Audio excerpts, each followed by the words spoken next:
just sinks in. Explodes. Oh no! I need to show you a video of me doing stand-up badly because you showed one last time.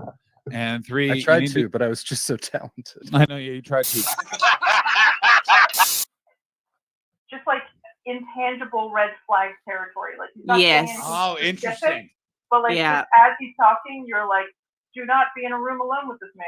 Yeah, 100%. You know, so we can all love each other. No. All right, great. Okay, great. This is great. What about him is an intangible red flag? Is it a way he appears, way he talks, hand gestures? Do you know what the word intangible means? All right, I'm gonna go have a piss. Ashley, you're in charge. I'm in charge. Bitches. I went down on a juicy boozy, and gonna fart. This chair's gonna make it reverberate. Hey, wait! Hey! Oh no! Everybody else, Hey! What's going on? I'm just waiting for music. I thought you were getting music. Oh, I thought you were just getting how music. my penis gets born. Ladies and gentlemen, welcome to the show. Here's a shed. The ice cream cones came with a little metal packet that is just full of sugar.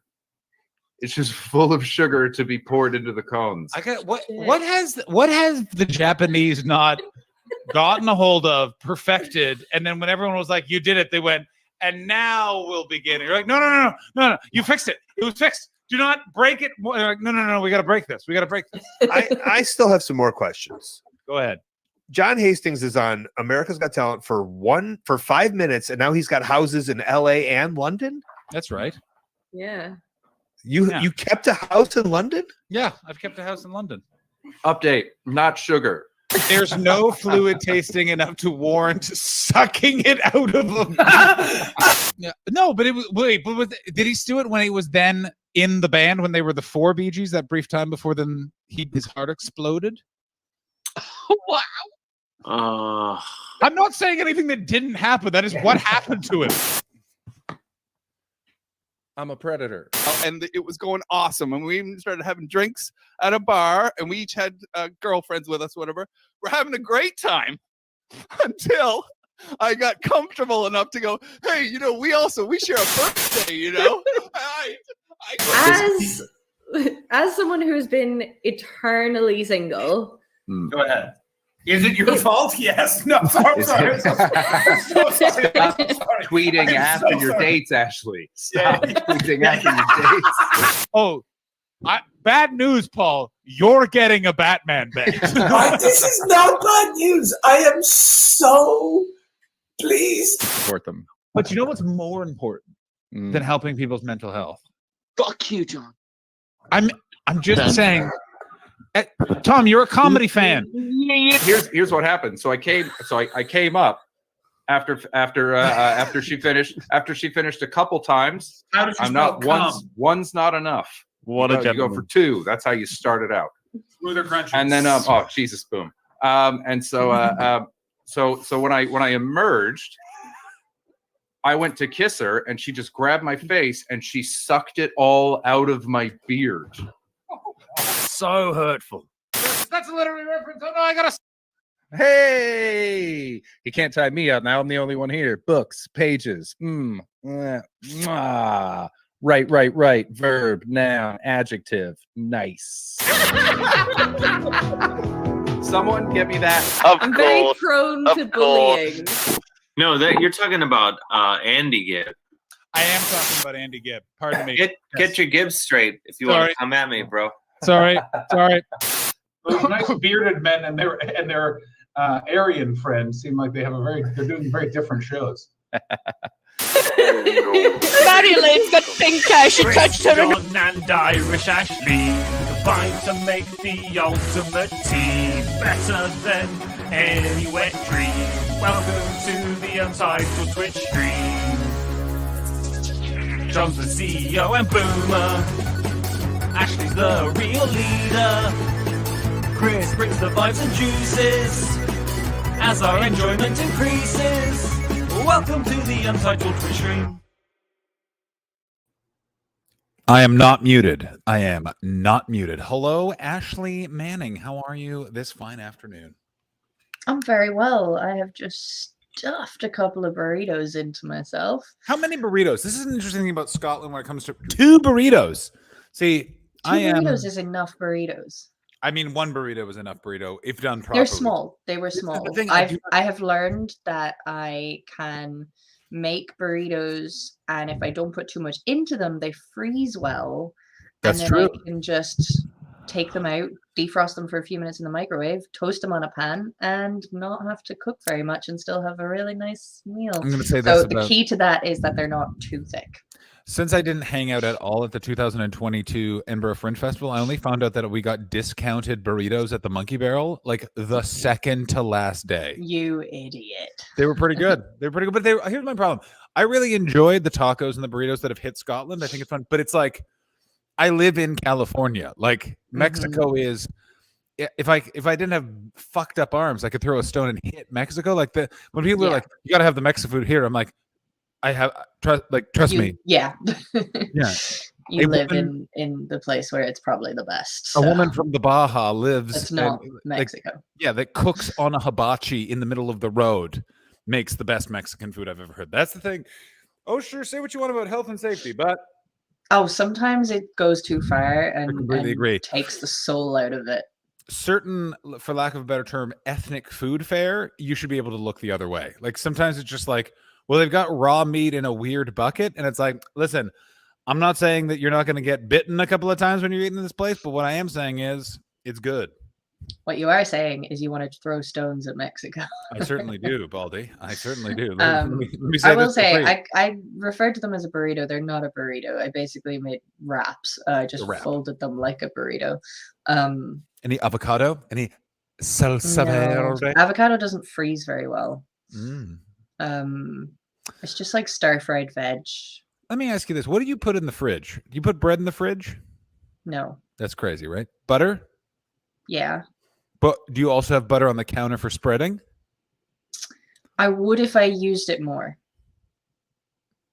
The only way you're going to use it more is if you have spreadable butter out there. You need a little butter tray with a little weird Yeah, but lid. I don't kind of eat a lot of bread and butter or anything like that. I mostly just have what's in the fridge. But I do go and buy, you can get, it's Kerrygold, it's Irish butter, but you can get an easier spread one, so it's softer. Ooh, that's actually my and so it kind of it kind of deals with that issue of having to leave it out of the fridge for a while. I don't trust those easy spread butters. I don't know what that chemical is. Nah, there's something. It's just oil. Is it? It's just oil. It's just kind of it's just a blend with oil. I don't trust it. They're up to something. Oh, of course, it's butter. Like let's stop fucking around. That was so intense in my ears. Right, it's butter. That was so intense. But it's like in the way that like people are like, man, pasta in a pasta at a restaurant, so much better than pasta at home. It's like, yeah, they covered it in butter, bro. Oh no, I make better pasta than in a restaurant. Do you put butter in it? Yeah. Yeah. Okay. Yeah. Sometimes. Not always. Not always. It depends. On what? How much butter you have in Ireland? Okay, Ireland does do good butter. There's so much shit butter in England. There's a reason for that. There is very strict laws around butter in Ireland. Why Ireland will never be taken seriously is you got 80 laws about butter and drinking and driving is legal in the country. Go ahead. There has to be a certain percentage of fat and salt in the butter for it to be legally called butter on its marketing. This is why Europe really baffles America, because America is the land of if you say it, you are. Like, you know what I mean? Like I'm an accountant. And this as well. Like the cows and the milk have to be they have to be bred and made in a certain way for it to legally be called butter. I was talking about this earlier, which is grass-fed, I truly think that factory farming and all that is the ills because let's break it down purely to this. The taste of the poultry and the meat is so much better. Like it's a different fucking meal. It also does better, like your body reacts better, all that sort of stuff. Yeah.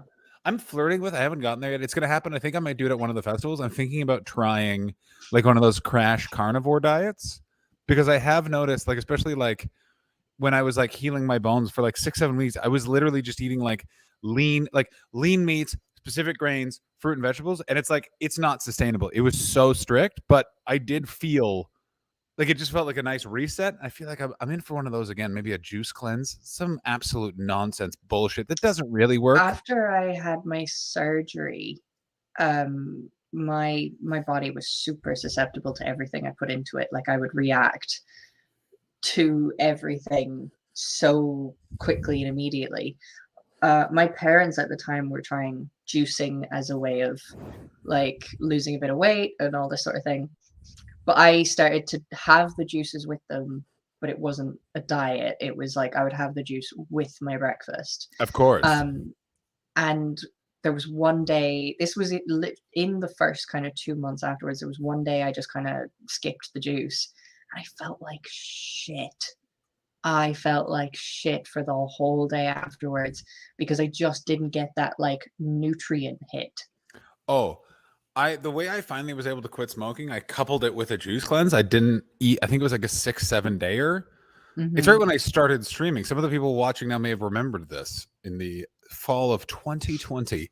And you felt crazy, but I remember like my body, like it felt so like day 1 and 2 was tough, but by like day 3, holy shit, did you just feel great. You weird though. Holy shit, do you feel Every weird? now and then when I feel really kind of run down or something, I just make like a smoothie. I did this yesterday. I made a smoothie for myself and it was fucking class. Oh, no, they that call was me today.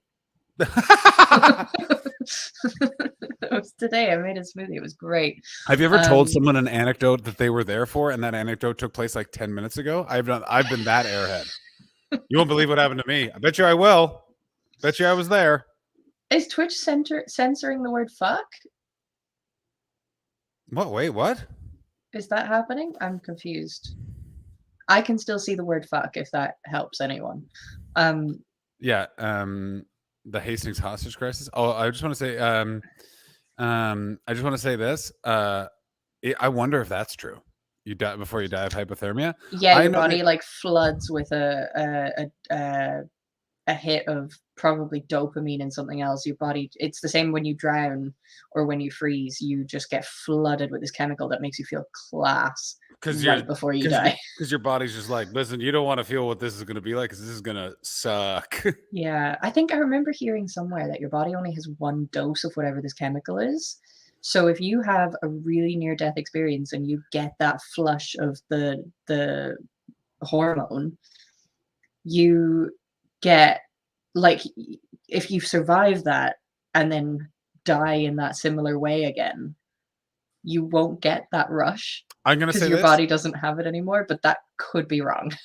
I don't believe you, but man, do I want to believe you. Either. Also, whoever I just feel told like you I've read that somewhere. I want you to know this. I know you were told this at a party by a I think it was on a podcast. Oh, but it was said. I guarantee it was said by a fucking like a traditionally hot man with long hair. That's the kind of bullshit. Like, you know, if you died the same way after you almost had a near-death experience, you want to feel it the same way. That's so said by someone named like he goes by a nickname. I just remembered in his 30s. exactly which podcast I heard it on, and it's just so fucking funny. Tell me.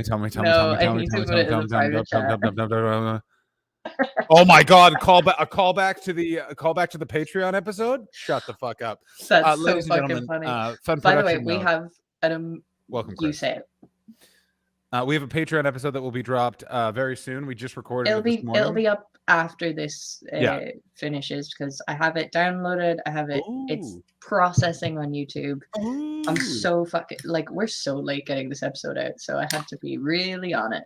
That was a nice can crack. What do you have? Oh, a bubbly. I don't like flavored water. I'm gonna say it. It seems cheap. Get out. I didn't like it. And then I started drinking it when I was in Victoria last time, and now it's a staple. I drink normal water, flavored sparkling water, flavored sparkling water, grapefruit specifically. I love, but here's the thing: is I love grapefruit too, but as a juice, grapefruit juice at breakfast really. Let me say this: kicks the asshole up. Well, enjoy that while you don't have medication that keeps you alive, because grapefruit juice you cannot. It stops other things medication. from being alive. Stops contraceptive pill from working. That's right. Absolute nightmare. You are full getting pregnant. Is that true? Well, this should be in can you imagine huge letters all over every bottle of That's grape so juice. funny. grapefruit juice ever. Grapefruit juice, if you're on heart medication, that shit's gonna fuck you up. That's Do not- awesome. That is No. awesome. Grapefruit juice is bad. Why'd you point it at your chin? Oh, because Steve Mooney said he does have a chin. Oh, okay. Man, I gotta say this. Someone should tell people about that grapefruit juice thing. That should, I agree that should be more overt, but here's my question. What are the other things we don't know about? Like maybe tomato juice is just giving us all cancer. Just the idea that tomato juice being a thing. Potentially. Not even drinking it, just that it exists. V8. Yeah, V8 juice. We never were supposed to mix clam juice and tomatoes, and as a result, we now have AIDS, and just no one's figured out to test that. Actually, you are aware. God's ire. I'm aware of Clamato. I love it, but really, as I get older, it's crazy that that's an invention. It's crazy that someone went. Absolutely. Oh, it's wild. I want to be able. I hate it. How can you hate it? Caesar. I love love a Bloody Mary, and I won't have a Caesar. Hate Bloody Marys because Bloody Mary doesn't have that salt. Just like because a fucking Caesar, you get that fucking spice with the salt, and you're so hungover, and you're just like, holy shit, I am about to feel not better but different. Oh, then you're making it wrong. I'm gonna next time we're in the same place, I'm gonna get some supplies. I'll make us some Bloody Marys and. But here's the thing with me is I'm not a hair of the dog guy. I've tried it so many times and it just makes me feel. Not either. It makes me feel awful. You don't need it after a night of getting drunk. Like you just have one. It's just a delight. you can drink Bloody Marys without it being hair of the dog. The more and more I just realize I'm just not a big booze guy. Like especially as I've now begun my love affair with marijuana, like how much I'm enjoying like all the different streams and getting into the culture of it. I just booze culture. Here's what it is there's not enough Chris Bettses and there's too many guys that are like named Casper that are like doing HGH and like always refer to podcasters in their last name.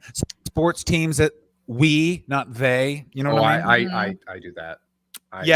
We all have I'm a weed person. And I was thinking about that the other day because I was texting with my brother. I was watching a hockey game with my dad. My brother watches hockey religiously. We're actually laughing. My brother's having a baby it's due in 5 days. And so I sent him a message. Just regular season. That's baseball. What am I talking about? Yeah. And just laughing because it was like my brother gets so animated during hockey games. And I just had this picture of him holding his newborn, holding in his like rage screams at the television because his baby's finally asleep. And just that like tension ready to blow out of his head. But Ashley, I want you to. This is sorry, Chris. Go ahead. I just want. Go. That was so funny to witness. I sent him a message. We were watching the Canucks game 2 nights ago, and I just sent him a message being like, "We're not very good, are we?" And for a second after I hit send, I thought because the Canucks fucking suck this year. So do the Sixers. Jesus Christ, the only team that hasn't won a game. But and I sent my brother that message, and then after I sent it, I was worried he might thought that I meant like us, like him and I. and then he answered immediately. He's like, "Yeah, we're pretty terrible. It's the defense." And I was like, that's right. Sports fans, you get it. This is fucking wonderful. I am so jealous all the time that I do not have a love of sports in that way because I just do not have that blank thing we can talk about. Like I keep an eye on. I'm watching the baseball playoffs a little bit because like it was the Dodgers and the Padres, and that's just fun. It could either be the Dodgers, which are just a fun evil team to root for, or. And I got a Padres hat because it's the ugliest logo ever. Mm-hmm. We are the San Diego Fat Drunk Priests is their team, and I dig it. They got all of their players look like 90s baseball players. Nice gut, terrible facial hair. That's when men and goats were worried.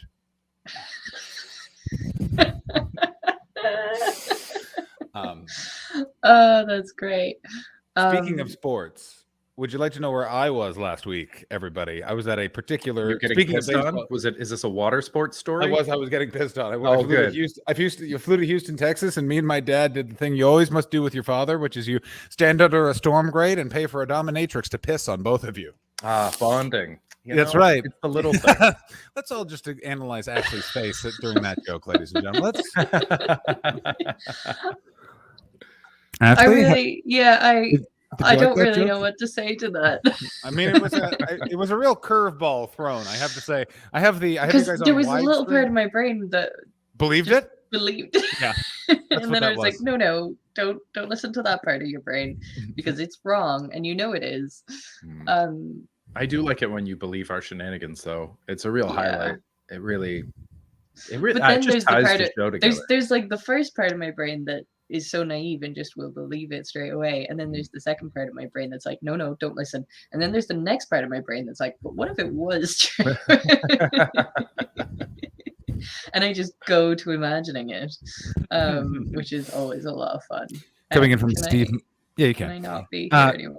Coming in from Steve Mooney. I've been wondering what to do for my son's birthday. You're giving me some ideas there, John. Anytime, Steve.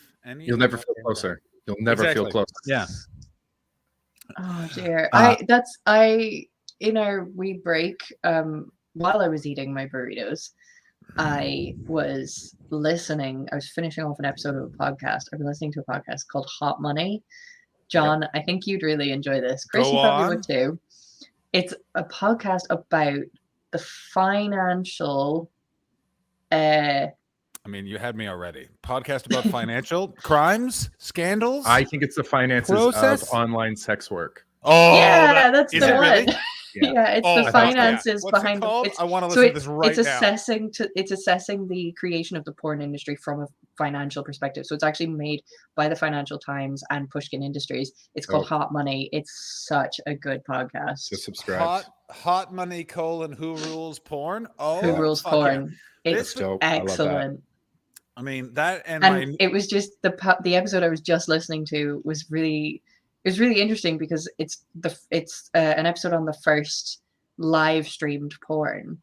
And so the first ever live stream was for porn, and they're talking about how it was so kind of rudimentary and weird because it was just a video with a chat box, and I was just like, it's Twitch. This is why Twitch exists. Yeah. But they're saying that like the chat function was rudimentary and it wasn't exactly what they wanted, but it's also just like, okay, but that format has survived into a different industry. And it's just fascinating because basically it's this one woman, I forget her name, Marianne or Madeline, I think. Ginger. And no one named Madeline is involved in pornography. I'm saying that right now. No. She's not a performer. She's a tech quiz. Then yes, so she's just like, she's walking down the street and she's like, she has this thought about the fact that she knows loads of strippers who one of their biggest complaints is that it's really unsafe for them to get home after their work. And she's just like, they could just do it online. Yeah. And she just the tech does not exist, and she makes it exist for this one function, and it's just fascinating.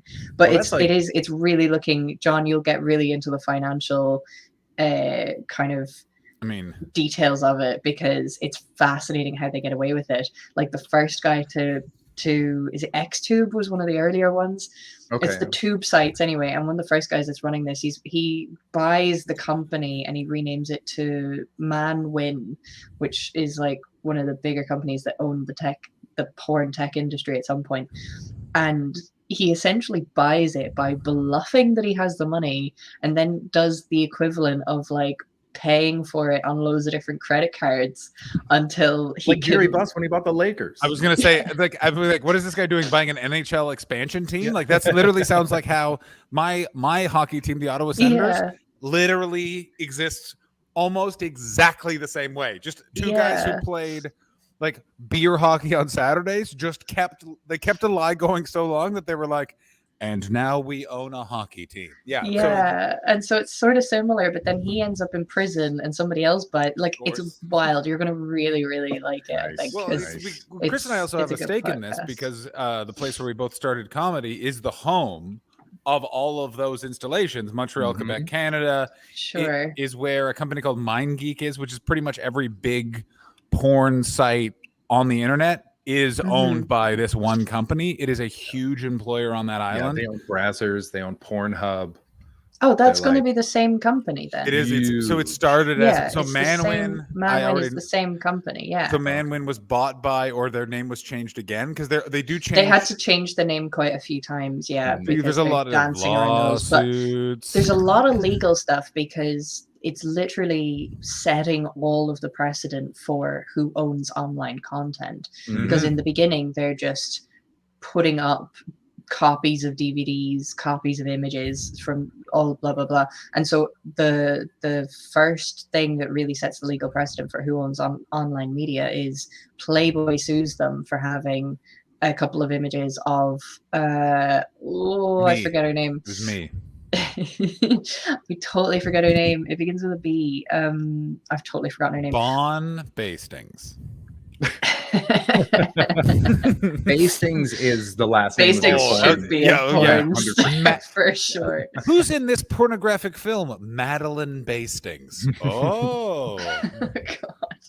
I hear she started in the biz by pissing on fathers and sons through a storm drain. She did, and now she's graduated to this. I can't believe I called that joke back. I can't believe it called back. Well, I remember I was listening to an interview with a porn star, Carter Cruz, who's like a DJ now. He's like a successful DJ. And she was saying that Pornhub and those sites where you get like clips of movies that you would otherwise have to pay for were like the enemy at first. Yeah, because everything was going through like subscriptions to companies, and that's how you got paid. It was almost like residuals.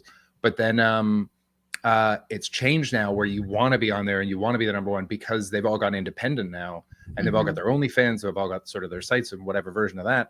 And so all that, instead of filtering back to the company where they got like a tiny amount and they got fucked on it, now these people actively want to support the star as opposed to the company. And so Pornhub is like, weirdly, even though it's like YouTube, it's like it's giving everything away, but it's genuinely feeding into their revenue stream. And so they're making a lot more money as a result of it. And so it went from being like public enemy number one, like you never did Pornhub events, you never hung out, at their booth at like whatever, like adult conference or whatever, to now everybody wants to, like, they're wearing Pornhub branded shit, they're wearing like t-shirts, and they're making special appearances and stuff. It's a really, I feel like this like so podcast fast. is probably going to catch up to what you're talking about now. I think I'm only 3 or 4 episodes into it, and there's like 8 of them. So I feel like it's going to catch up to all of what you're talking about. But yeah, they're talking about how early days tube sites were just the villain, and they interview the guy Fabian something or other. Fuck. They interview him on the podcast. He's a German guy. He was in his early 20s, and he's the guy who bought all of these tube sites, and he was just the enemy at these conferences, these porn conferences and stuff. And now, but like, again, it's probably come around, and it's just insane. The Dutch guy, it could be the Dutch guy. I think it's the Dutch guy. Is it the same guy Dutch or German that bought the because there was also another guy that was involved in very early streaming that he bought the Tommy Lee Pam Anderson sex tape, and he streamed that online so he could control it. Been mentioned. It's interesting. I think that's a slightly different guy, but it's it might be coming in the next episode or something, because there's so many legalities that were developed in that moment. It was such a oh my god, fascinating. A couple of things I just want to say. Steve Mooning is suggesting, can we buy a hockey team? If we can get I saw that. I think we could probably buy a British hockey team, no problem. October 23rd, this episode will be called Bon Bastings. And when was the last thing? Oh yes, this is John. Where did Dylan put his set under a headline? Comedian sucks dick at on stage. It's fat nerd sucks own dick at stand-up comedy, and it's on Pornhub. Dylan has that's so funny. His stand-up is on porn. A bunch of people have now done it, but Dylan, I genuinely believe that Dylan is the first person to think of that, because I don't know anyone else who did it. That's so funny. And I've told the story again, but it's my favorite part of the story is that when I told Brendan Burns about it, I then had to spend time convincing Brendan Burns not to do it, because I was like, let Dylan have that be his bit. Yeah. I've been the porn that I watch now is all cam stuff. Like, I really like Chatterbait, just like live, it's a person in a room, it's just hot. And the amount of money that some of these people make is wild. Like, they have like, we thought Twitch people were generous. Jesus Christ. Oh my God. Yeah. I wish they had a hype train. That'd be the funniest shit in the world. But like, there was this one where like they put imagine people were fucking and one of them's just like, hi. But hi. With the like, there was thrusting one where it was like, it stopped being sexy and just became like fascinating. This woman was like riding a Sibian, and people were donating, and the amount, if they donated a certain amount, she had to stay on for another like minute. Oh God. People were just throwing money at this, and this woman had to ride it for like, I swear to God, 25 minutes. Oh my God. And it's she'd not be like they raw. stopped donating. they just shut it down. They were like, we can't do this anymore. It was like the journey she went on was fucking fascinating. So, and then when it was over, she just fell. She just fell off and just Uh-oh. lay there for a while. Like, Oh, God no, damn. don't do it. Don't do it. Please. Don't do it. I'm gonna say this, which was I'm talking about the Howard Stern show, but when I used to listen to that, they would occasionally had a Sibian and they would have porn stars sit on it. It was a very odd thing, but they had the inventor. Especially they had the inventor of the Sibian come on with a porn star, and it was one of the most alarming things I've ever listened to, because it was an old man who like specifically designed. Anyway, David Arquette is in the studio for the broadcast, and it's an hour long of one of the most bizarre things I've ever listened to. And at the very end, Hype train is close. Porn train song. You're gonna pour. Instead of hype, Chris, we're gonna say porn train song. I just want you to know porn train song. And at the end of it, Dave Arquette said, "I just got a call from the airport, and the real Dave is there. Who the fuck are you?" And it was one of the hardest I've ever laughed at, like a thing, because it was just so well played and timed. An hour into this creepy ass thing, but I've never been able to understand or like hear the word Sibian without thinking of that. Like going through a bike ride in Toronto and listening to that episode of the Howard Stern show.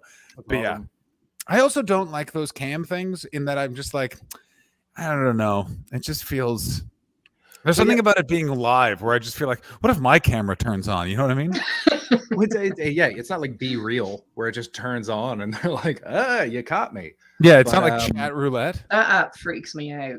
Oh, what does this mean? Is anyone keeping an eye on this actually? I just opened it up to see. Oh yeah, we've got a hype train incoming. Does that mean it's here already? I think so. Let's see. I got it up. Yeah, I think so. On you go. That's so funny. Thank you so much for the bits. We are on hype train level 1.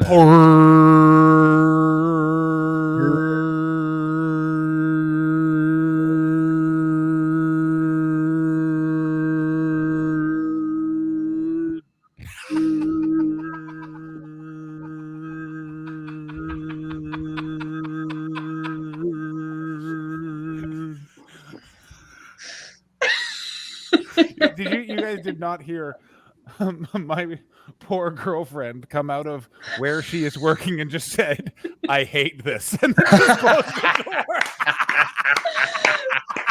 Yes. Yes. Subscribe,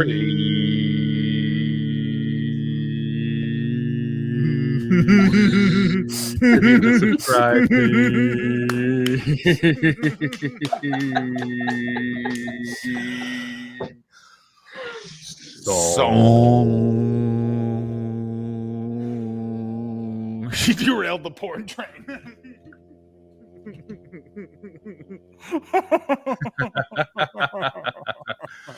I'll say with the mustache, we look like a barbershop quartet now. We certainly do. Shotgun being a poo. No, I want to be Barney. I want to be Barney. Yeah, Barney, he was the star. He was the star. Yeah. Number Chief Wiggum. I got kicked out. I'm real bitter about it. Oh, yeah, Chief Wiggum was in that. Yeah. Gassing, boys. Yeah, I'm gonna say this: the B Sharps episode of The Simpsons, quietly awesome. Like you never, it's never one of those ones where you're like, that one's my favorite, but it's great. It's so funny. I walk around and I sing "Baby on Board" to myself occasionally. Yeah. It's just a wonderful little song. Baby on board, oh, I'm adored with my baby on board. Sometimes I forget my own birthday, yet I remember every lyric to that song. We are at 81%. For a level 2? Oh, no. Guys, no, my relationship hangs in the balance. Guys, no. Well, you better donate a lot because I think I'm going to have to move again.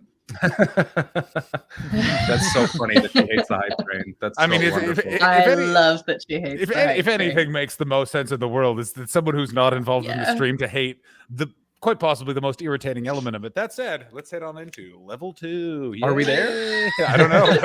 We're so close. 86% now. Oh, I'm just upset that it isn't. If this is the porn train song. Therefore, it should stay at 69%. I love that 2 of the things that have stuck around, like we've had a lot of inside jokes on the stream, but the 2 that have stuck around the most are Troggy, which Ashley and I invented as a slur. That's right. Yeah. And the Hype Train song, which started as we even managed to get rid of GSA. Yeah. Oh, it's coming back. And yet the Hype Train song is still here. Someone just gifted a bunch of subs. Whoa, that's a lot of subs. 99%. Level 2, baby. Porn.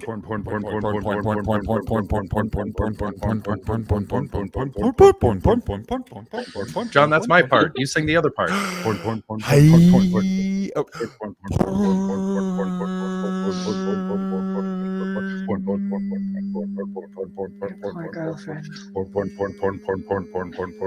gotten so much wider. Thank you so much for all the bits. Baldy, thank you for all the subs. This song is like bad when you guys are saying hype, but the fact that you're just like mumbling the word porn. Actually, we don't have to cut you in on this cash if you don't want it. If you want to keep hating on the song, so how about you? I mean, it's part of the song that I'm hating it. That is true. That's true. Yeah, I feel like that's the reason it has survived. All right, refractory period. Oh yeah, isn't it Quiet Reflection? Yeah, but you don't require the refractoring porn, the porn train song. You lean back and have a cigarette. That's right. We've all bust. Who splooged? What did we stand? Chris, are you still smoking? Oh God, yes. Yeah, good. Yeah. I spend more on cigarettes than I do on therapy. Yeah, what would you? Well, yeah. Same thing, baby. Same thing. What's your brand? Because my favorite cigarette, the only cigarette that I was brand loyal to was the Canadian Classic, Canada's classic cigarette. I don't know what that is because I started smoking in England. So what do you smoke? I've been smoking Belmonts. Oh, you rich man. You know, if you're gonna do it right. Oh God, the amount. This is a thing. This is how I would describe Canada in a nutshell. Canada is a place where every second person that asks you for a cigarette will demand that you have their brand. Oh, I've been lucky because it's Belmonts. Because everyone wants to smoke Belmonts, and everyone's an asshole. They're so expensive. They're like $25 a pack, and I'd have like the cheapest ones because I was an actual smoker. I was smoking Pall Malls, and then a friend of mine was like, "Don't do that to yourself." So great. Yeah, great. If you're gonna do something wrong, do it Disagree. right. Pall Malls. I love Pall Malls. My English brand. I love them. The Pall Malls with the little mint ball. Menthol clicker. Oh, the best. So midway through, what the fuck happened there? I got a fly. You did. Yeah. Oh my God. I don't know. I didn't smoke any cigarettes at my dad's wedding, but I was at my dad's wedding last week. But there was a cigar roller, classic. Got an old Texas man with a big beard. Goddamn beautiful. His name was Leonard. Kept shaking my hand when he found out I was a comedian. You're a comedian? And at one point he went, "I've had a very sad life. Can you make me laugh?" And I went, "Oh my God." I was like, "Jesus, Leonard." Oh. Yeah. Did you make him laugh though? I certainly did not. And I went, "You deserved it, you son of a bitch." Yeah. So tell us about your dad's wedding. It was fine. It was your classic wedding. Couple of things that were pretty amazing. Congratulations, Mr. Hastings, by the way. Congratulations. From all the UTS crew, from us to you and your new bride. Congrats, Steve. Some classic things on the dance floor were their initials, G and S. Nice. Classic. Yeah. And lovely dinner. I'm gonna say this: best food I've ever had in any wedding. Lovely ceremony. Okay. Very subdued. I was expecting like it's a big 9th wedding. I know, but this is the first one that's in the evangelical fold. It's not his 9th. It's technically his I was going to 3rd. say, is that the real number? No. Mel, he's not done yet. He's not dead yet. We'll see how this goes. Not done yet. Sorry, lady. But yeah. No. Here, I think we're set. It's also that thing of like, if I got news for you, if he calls me in like 10 years and he's like, I feel like we're on the rocks, I'm just gonna go like, tough. You're sticking with this one, all right? We're not going. Yeah. We're not. I'm not learning. I'm not meeting anyone else. I'm putting my foot down. Make this one work, Steve. I think he's gonna.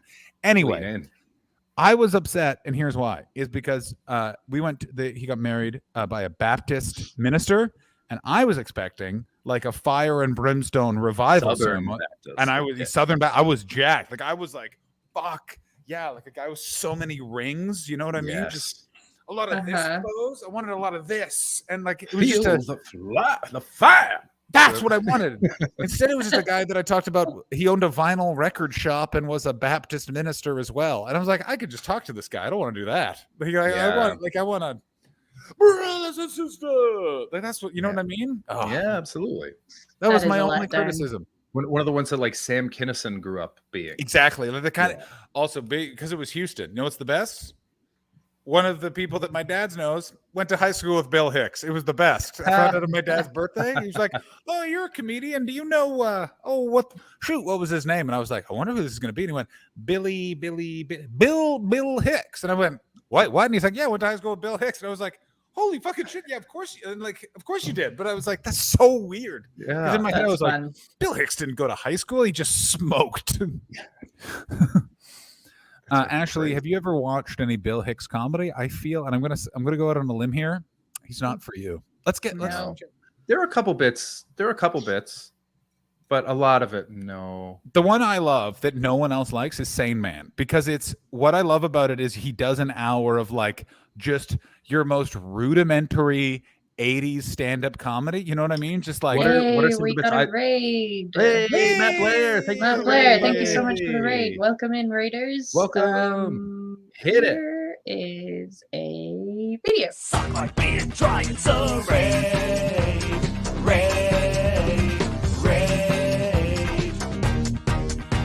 Welcome to the Untitled Twitch stream with John, Chris, and Ashley. Stick around and give us a follow. You are awesome. My dance was slightly distracted by there was a cat coming down the stairs, and it just made intense eye contact with me, and then I felt bad breaking it. Fair enough.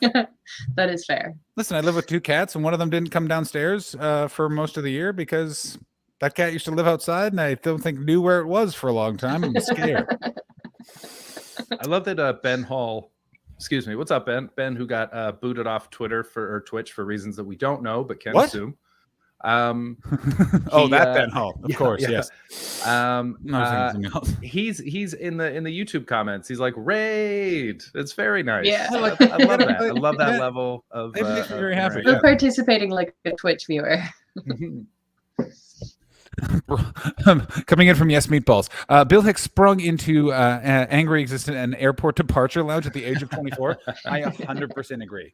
John, what are some of the bits on Sane Man? Because I loved all of his albums. Like I was a diehard. I knew every single word to all of it, but I can't remember them in terms of what they were now. And it's been Sane Man is the one with like the big coffee. Like it's so like you know the pull up, we'll fill up the trunk. Like it's just like it's not actually like the others are fuck the by the attention podcast listeners, fuck you. The thing that I just is it's such a time capsule, and he does literally an hour, and then he's like killed. And then people are like, "Oh, you want to hear more?" And then he just starts ranting about flag burning, and everyone is like, "No, thank you. Nope, this is not what we wanted." And he keeps being like, "This is what it is now." And then it ends with him pretending to be shot. It's great. Oh, that one. Yes. Yeah, to cool, burn the fucking flag. Yeah. And it references his friend Jimmy Pineapple, and like my friend Jimmy Pineapple said, which by the way, you don't see on the special. Who the fuck is Jimmy Pineapple? Oh man, Bill Hicks is one of the few things where we start talking about it, and I'm like, fuck, I could have a cigarette right now. Like that. Even though he died of pancreatic cancer, which I assume was connected in some manner, but still. Man. Yeah, I read all the books about him. I listened to all of his albums. I was obsessed with him. I fucking loved him. And then I started doing stand-up, and I saw all these people trying to be him, but like he's one of those comics, and there's a few of these around where like people imitate the bombast, but miss that everything behind it is like unequivocal love for mankind. Yeah, it's And so they have like zero concept of what was actually driving any of this material. All they have is him just being a loud asshole. And you go, you fucking missed the point, you pricks. And that sort of turned me off him for a while. But I still get a little defensive when people are like Stuart Lee said, I could be a legend too if I only released one album. It's like he had four albums. This feels like many green rooms for Ashley. Yeah. She was more engaged in the Hype Train song. I also wanted to say that we're talking about Bernard Manning coming in from James 31, and I got to tell you that's really funny. Also, Bernard Manning needs to be brought back as a punchline, not necessarily because he's a relevant person, but just it's a great evil name to reference. This guy's a real Bernard Manning, and you're like, what the fuck does that mean? Can't be good. And I'm speaking as my grandfather was named Bernard, and still that name. And I'm Manning. Oh, wait, is your dad Bernard Manning? No. Okay. That would have been my new absolute favorite showbiz connection.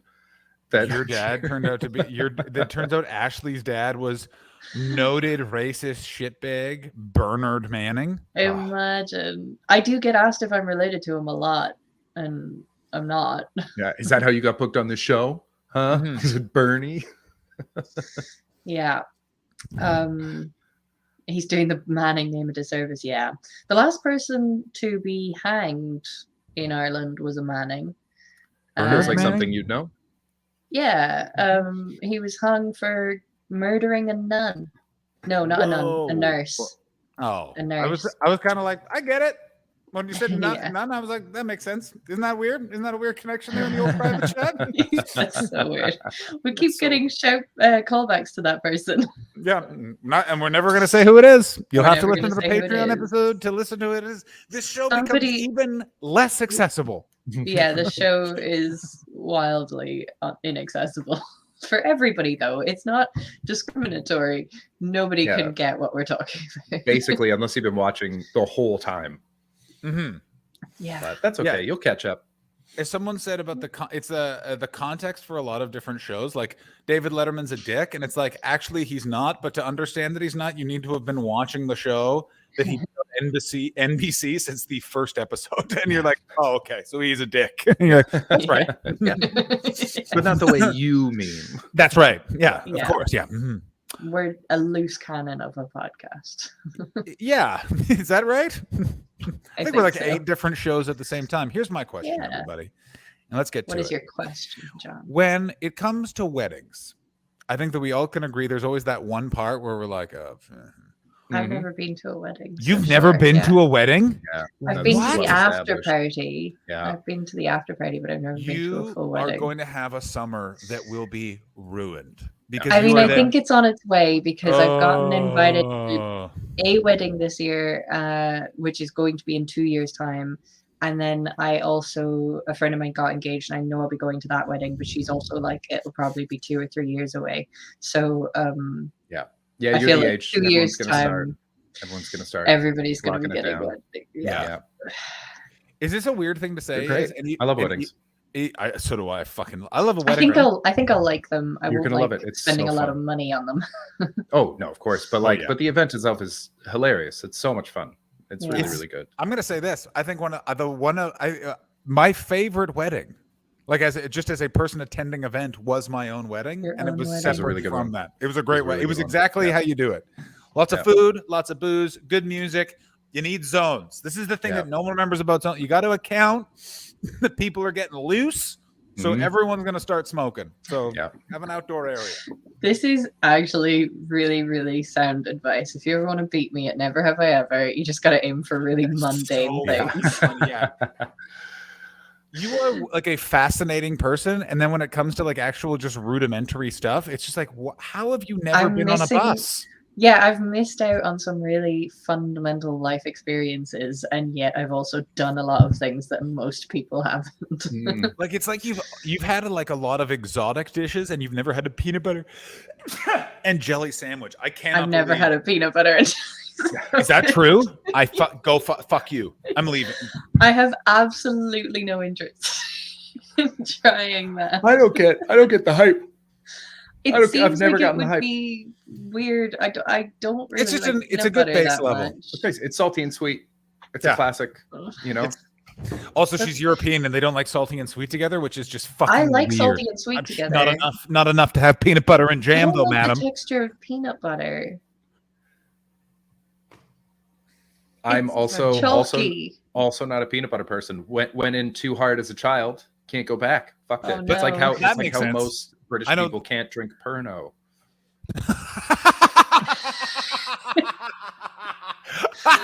Or WKD. Yes. Oh, WKD Blue. I was really, for some reason, at the Fringe, I was really leaning into, kept asking people if they were drinking WKD Blue, and no one found it in funny. a show where you did that. Yes, I think you did. Yeah, I think No, I remember seeing you do that. Sometimes you just got to do stuff for yourself, and it's because also people were shocked. Like, no, I'm gonna WKD. Is I that- love yeah. the idea of buying around and just pointing at everyone, being like, WKD Blue, WKD Blue, WKD Blue.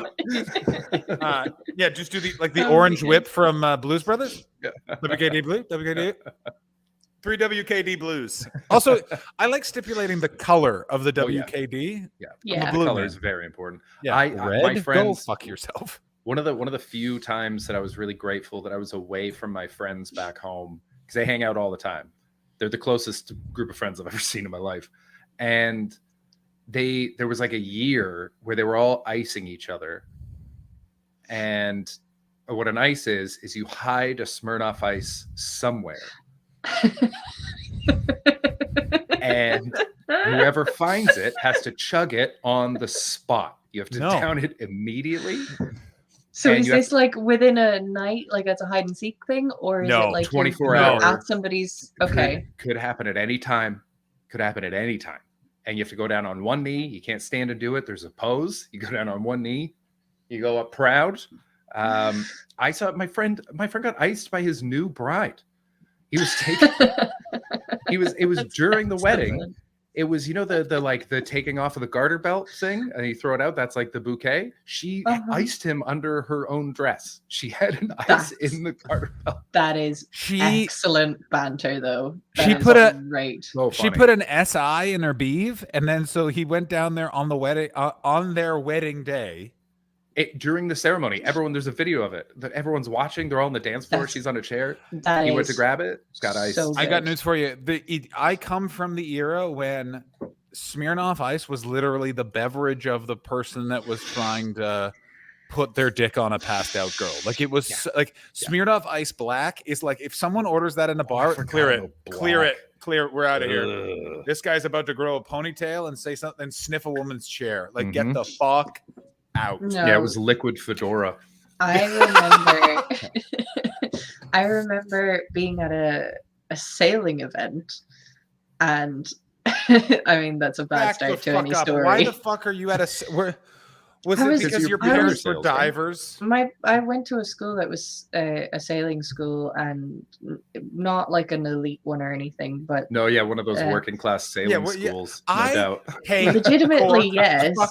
Fuck you. That's not a thing. You can't be poor and also have a main mist. You have to be one or the other.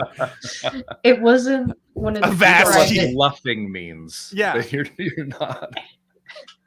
If you're went poor, to a take school the that had a sailboat out, start pillaging. There was a sailing club next to the school. What if I just had an idea for a comedy character that's like the anti Jeff Foxworthy, that you might be a redneck. Yeah. And you're not actually poor if Sure. You might Yeah. not be poor is if there's a bunch of sailboats at your school. Sure. Yeah. Okay. Anyway, went to a sailing school, and this was in university. The first year I was at uni, I joined the sailing club, and I did not get invited onto the team. And basically, everybody tried to isolate me out of the sailing club, including the people that I was supposed to be friends with. And then this one guy who was super nice invited me on this event, and I regret going because it was fucking horrible. And I also nearly died in a car accident. So, Why can't it just be simple with you, Ashley? Why it's can't never it be- simple it's with me. It's never simple never- with me. it's never But down the barrel. I had this is one of the drunkest I've ever been this night, right? I drank They were giving out bottles of Prosecco because we won the event. Our team won the event. So we all got an individual bottle of Prosecco, but I started out with 2 or 3 glasses from a shared bottle as well. Yeah. This was before we were getting on a bus to go to a hotel. It was like a fancy event-ish. Yeah, no, bus to a hotel, classic fancy. Yeah, bus to a hotel. And so we were getting on the bus. Breakneck pace of a I was billionaire. bringing my bottle of Prosecco to drink on the bus, and I get to the bus and the bus driver's like, "You're not allowed to bring the bottle on," and I drank the whole thing. Oh, did you strike the pose? Did you go down on one knee? I may as well have.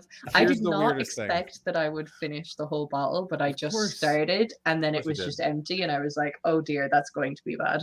I'm going to regret that." But I got How on the did you throw up bus. that so many bubbles? I was such a champ this night, even though it was a bad night. I really handled it as well. Like bring up David Hoare's comment. like a Prosecco. Oh dear. I started the night, but before I'd also had some rum. I had like a liter of rum and Coke. Oh, and so I had Classic. I had some of that before we went to the bus as well, but I had left it in the house so that I could have some of it again when I went back. We went to the hotel and I started to have more drinks, but there was a guy at the event. His name was Patter, which is the Irish for Peter. It's the Irish equivalent. Don't like of that. Peter. No, it's not. Don't like that. It is. His name is Patter. Irish but, for no, but Padre. wait, his name. I wouldn't say his name except for it's kind of important to what he called this drink. He invented a drink. You're gonna hate it so much, Chris. He invented a drink called the Patter Ladder. Oh, hate that. I want to punch. Already hate it. Already hate I it. want to go like this around his throat. Oh, Do you know this guy do you was an remember the arsehole. ingredients? This guy was such an arsehole. And Do you remember what was in what it? it was Rohypnol. a triple vodka and Blue Wicked. What an absolute In a criminal. pint glass. Oh, fuck this guy. It was disgusting, but I had at least 1 or 2 of those. Oh my God. Madam, no. And then we got kicked out of the hotel and we went back to this house and I drank. No, I didn't, because I got back and I realized somebody had taken more than like most of my bottle of rum. Good. Probably for your own good. Yeah, They I were can like, tell we you- need to Well, drink this so actually, Ashley doesn't They die. didn't drink it. They You know poured what, it out because though? you had 3 patter ladders and were about to climb. No, they had drank it, but it's a bad thing that they did because one of the guys saw that my drink had been nicked. He gave me a fresh full bottle of rum. They did their best. They did their best. So I'm going to say this right now. Here's what It was no a bottle of one's- Sailor Road Jerry. to hell is paved with good intentions. Yeah. No one's ever said this. You know what this situation needs? More fresh rum. Who has a spare bottle of rum? Great question. Yeah. This event just had And then a we had- hero comes we had along. alcohol in box, like so much. People had bought so much alcohol for this event. I drank, as in this is one of the times, and I've not had many, but I full blacked out. I was very, very intoxicated. I had sexual relations with somebody I wish I hadn't. Patter? Was it Patter? I bet you it was No, it Patter. wasn't. You climbed that wasn't. ladder? He was gone. Climbed Yeah, that ladder you to did. run this time? That guy was such an arsehole. A few years later, he came out, and everybody was like, "Oh, you've Of been prison? angry because you've been so angry because you've been trying to not be who you are." So apparently, he's a nice person now, but Okay, I'll have to okay. believe it when I see it. I don't believe it. I don't believe it for a second. He can climb the patter ladder straight to fucking hell. That's what I say to this fuck. I Fair enough. fucking hate rum. I will say this about my dad's wedding. Oh, you're after- wrong. I'm a We'll huge sit rum. down and we'll fix you on rum. We'll No. fix you. I need to learn more about rum. I think. You don't. It's. I know I'm wearing a Budweiser t-shirt right now, but I'm just not I'm just not on the booze these days. I had Is it Budweiser Clamato? Oh fuck me! Oh, that sounds awful, and yet I would really like to drink one. That In the exists. same way, of course it does. In the same way that everyone kind of was like, Bud Light limes are gross, and I was kind of like, grossly delicious. Like they're just because it's one of those things where it's like that chemical taste with water. Going back to that, I don't love that chemical edge that those flavorings give water, but sometimes in real shit beer, it's just so like, this is a flavor that definitely was created in a building, and you know what? Fine, I'm fine with it. Yeah, it's like when you see some like a candy that's a color that doesn't exist in nature, and you go, "Hey, great! I'm glad this exists." It's the same with like Bud Light. And you go, "Nothing tastes like this. This is perfectly unique, not in a good way." But if it's freezing cold and you're on a lake, shut up. So great. After my dad's like wedding ceremony, all the stresses of my family, getting there was a brutal week. I walked into that reception with my brother. It was so nice to just 2 Bud Lights now, barman. Oh fuck. I know that Bud Light is fucking gross, but an ice cold Bud Light every once in a while, holy shit. It's good shit, man. I know you can't drink beer, Ashley, because of your tannins, but I think it would be worth drinking just one and then being violently ill to know how delicious it is. Like just a sip, and then we just cover the rest of the room in tarpaulins, and you just spray. Paint it. Paint it. That's what if I ever get married again, we're doing that. We're going to give you one Bud Light, and then we're putting you in a translucent room and just seeing what your body does. And that's Ashley's first wedding. And that's your first wedding. Yeah. This is what they're all like, Ashley. This is every time. I wish that the reaction was shitting myself, because then I would try it. But the last time I had an allergic reaction, it started to become anaphylactic. Oh, that's not fun. I fucking it's no fun. It's anaphylaxis takes all the fun out of allergies, because usually it's just a way to see your friend really panic about the bathroom, and now you just have to watch them slowly choke to death. Yeah, you gotta stab them. Yeah, get really disoriented. You gotta put a pen in their throat so they can breathe. Speaking of my family, so I have an aunt that's somewhat prone to injury, and very similar to you, Ashley. Very much like her medical history. Or just like, what did you do? And I assume at some point in your previous life, you stabbed someone on a cross and went, they say he's the son of God. You know what I mean? Like that's what her medical history seems like. Anyway, she was once my Aunt Martha, who has since passed away, once made some delicious vegetable chips and like brought them to Sunday dinner. And my aunt was eating them like, these are so good. Like I've never tasted anything like this. And she's like, and my aunt is dangerously allergic to peanuts. And so she's like, yeah, it's great. You just take the vegetables, you put in a pan, and you cover them in peanut oil. And my aunt went, peanut oil? And then everyone was like, and my Aunt Martha just went, I'll be right back, and went to a pharmacy and bought every type of Benadryl they have, and just came back with it in a bag and went, take one of all of these and see what happens. And fine. Evidently, if you really lean heavy in the Benadryl, you can weather the storm, but it was like touch and go for a second. Jesus Christ. Oh dear. Also, nothing more sums up my family than, oh, this person might choke to death. Well, just give them a bunch of Benadryl and we'll stay here, because we don't want to have to wait at the hospital. And everyone's like, no bar at the hospital. Yeah. We're having dinner right now. I didn't get the fly. It's back. Oh no. To this day, whenever I think of peanut allergies, I think of Greg Giraldo, because he had just the silliest fucking bit about it, and that's one of the things that, like, God, I miss him. He made me laugh so hard. Would you like to know why I hate Patrice O'Neill? Because Patrice O'Neill's death was too close to Greg Giraldo. Congratulations, Ashley. Murder. And so Greg Giraldo never gets remembered, even though, and I'm going to say it, I think he was a better comedian than Patrice O'Neill. I don't know. I'm not going to debate that, because I just think they're both incredible. I think they're both incredible, and I don't care. My God, yeah, the letter about what it must be like to receive a letter from a soldier now, as opposed to the Civil War. Dearest Marjorie, I spend each evening thinking about the loving gaze that you are probably sending me from the porch, and then now it's like, dear Rhonda, it is very hot in the dessert. When you said the loving gaze that you're sending me from the porch, instead of the word gaze, G-A-Z-E, I had G-A-Y-Z. That was the G-A-Y-S. That's correct. Gaze. Okay. Please keep sending me gays, Rhonda. Thank you. Please send me all of the gays. It's so big of them to enlist just for our bone sessions. But if you guys had to be in a war, which war would you be in? You can oh, pick. Oh, here we now. go. Oh, right now. I'd fly drones right now. I would never fight in any past war at all. Yeah, they're so bad. They're so They were bad. so bad. I mean, also, if you read about what is actually happening in the Ukraine right now, this one is not a real walk in the treat park. You know what I'm saying?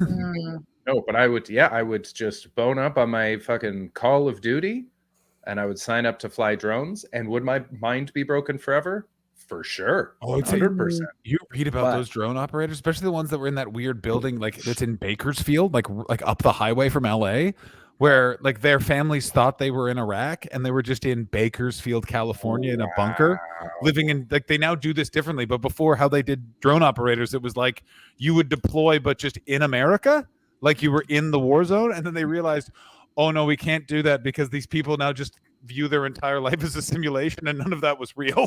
Like, yeah. Here's what I'm trying to say, guys. Do not read about the last 20 years in America, because so much of it you'll just be like, I went to theater school and I could have told you that one, guys. Like, hold on, I want to interrupt real quick. James 31, I nearly did that job. We're gonna need you to elaborate. James. All right, James, let's give us some more details. The drone job? The drone job? Yeah. James 31, welcome to the program, by the way. It's welcome, James. What a pleasure. It's a very, Thank you so much. A very chat interactive heavy stream. I've been popping onto some other Twitch streams. I like because this one.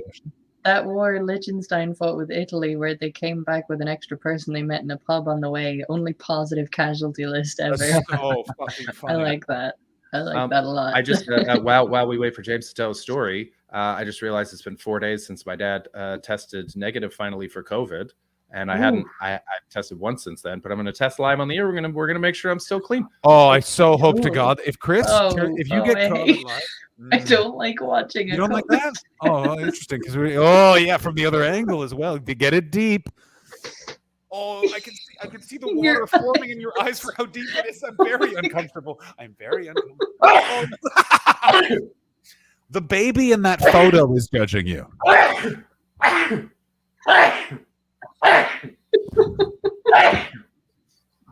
Every time. Such an old. No, not the other nostril. Oh, Jesus. I am the nostril boy. Nostril boy. Nostril boy. Nostril boy. Nostril boy. Suck on me, nostril boy. Suck on me. My eyes are so watery. Look at so this. watery. I'm gonna say this though. You really went deep. This was like when you used to get COVID tests and they would do it to you. Do you remember that when they? My eyes are watering from laughing so much. Who? Okay. Yeah, I look like I look like I've been listening to like early Taylor Swift music. Oh god. Here's my question. And it's an important one. Does everyone here remember their first COVID test, where they got it, all that sort of stuff? I remember mine. Yeah, mine was a year and a half in. A year and a half in? Holy shit. Steph and I like basically didn't leave the house. And so we just never had to do it. I got my first test when we were going to get ready to fly to Canada. Like, admittedly, there was no test for the first 6 months. Hang the fuck on. Yeah. You were... No, they had tests earlier than that. Didn't they? Chris, no. You had the vaccine before you took a COVID test? Yeah. That's crazy. Because we just didn't go out. There was the summer where everything opened back up. And I was just looking at it and I was like, nope, it's coming back. This is fucked. And I knew that if I went out and did, I wanted to do stand up so bad. But I knew that if I did, I would only get my heart broken because it'd be taken away again. And I knew that would be worse than not doing it at all. And then I watched all my friends go through exactly what I called. And I'm really glad that I didn't. But yeah, because of that, because we never went out, I never needed to get a test. Here's the crazy thing. I almost went to England that Christmas. Remember the Christmas of 2020? That's right. Yeah, you were going to I just had gotten divorced and I was just like, I had 2 arms. I was ready to travel. And then I almost bought the ticket. And then they shut that crazy Boris Johnson gave everyone COVID spread. Yeah. Mm-hmm. I hate that. 10:30. I hate Jesus, 10:30. That's into your brain. That's how they used to take the brains out of pharaohs. that. That's a lobotomy. I hate that. Just the feeling That's it must have felt in your horrible. brain. Mine was in Ew. a hospital in Montreal because I had just done stand up for the first time, and then I was going to drive my aunt from the story about the vegetable chips, and she has an immunocompromisation issue, and my grandmother's in her 80s, and I just realized like, holy fuck, I want to make sure I don't have this goddamn disease, and so I remember going to the like Montreal hospital. Yeah. And this is how crazy it was still a time, it was kind of before masks were de rigueur. Like it was kind of like you should mask, but it was that weird, like it was still summer of 2020 where it's like mask up though. But like it was like cloth mask at the nose.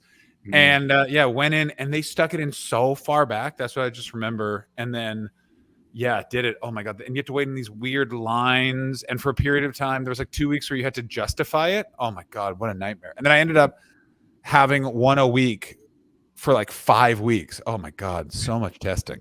The first one I had was in your first. An old cow shed, which was transformed into a testing center in rural Ireland. You need to lead with that because it literally sounded like you met up with Patter again. You know what I mean?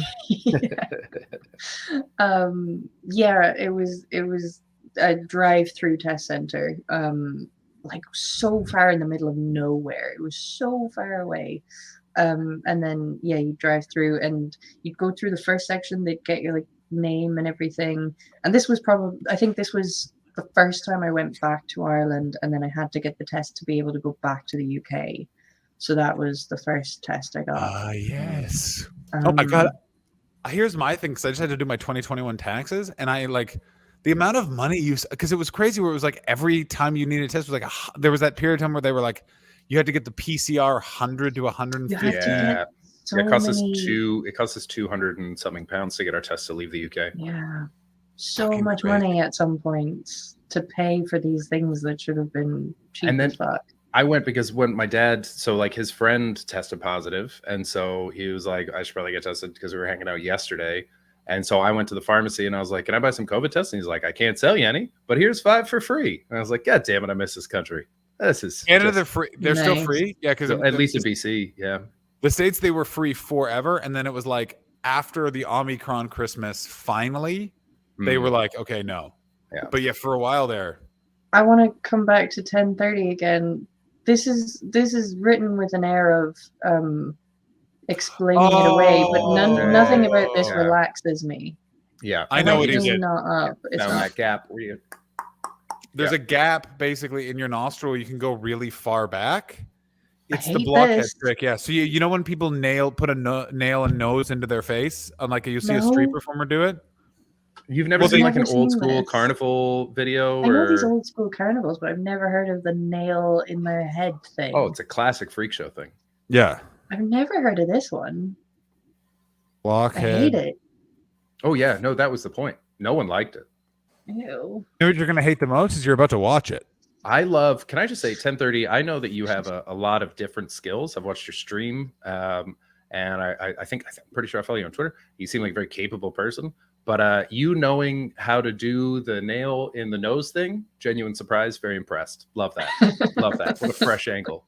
I gotta say this about carnival tricks and stuff like that. It's such an element of show business that that is actually everything, but people just act like it's like, no, we're like the normal classy show business. Like, no, we're all just fucking carnival barker scum. I mean, I worked on a street arts festival this year. Bring up David Orr's comment.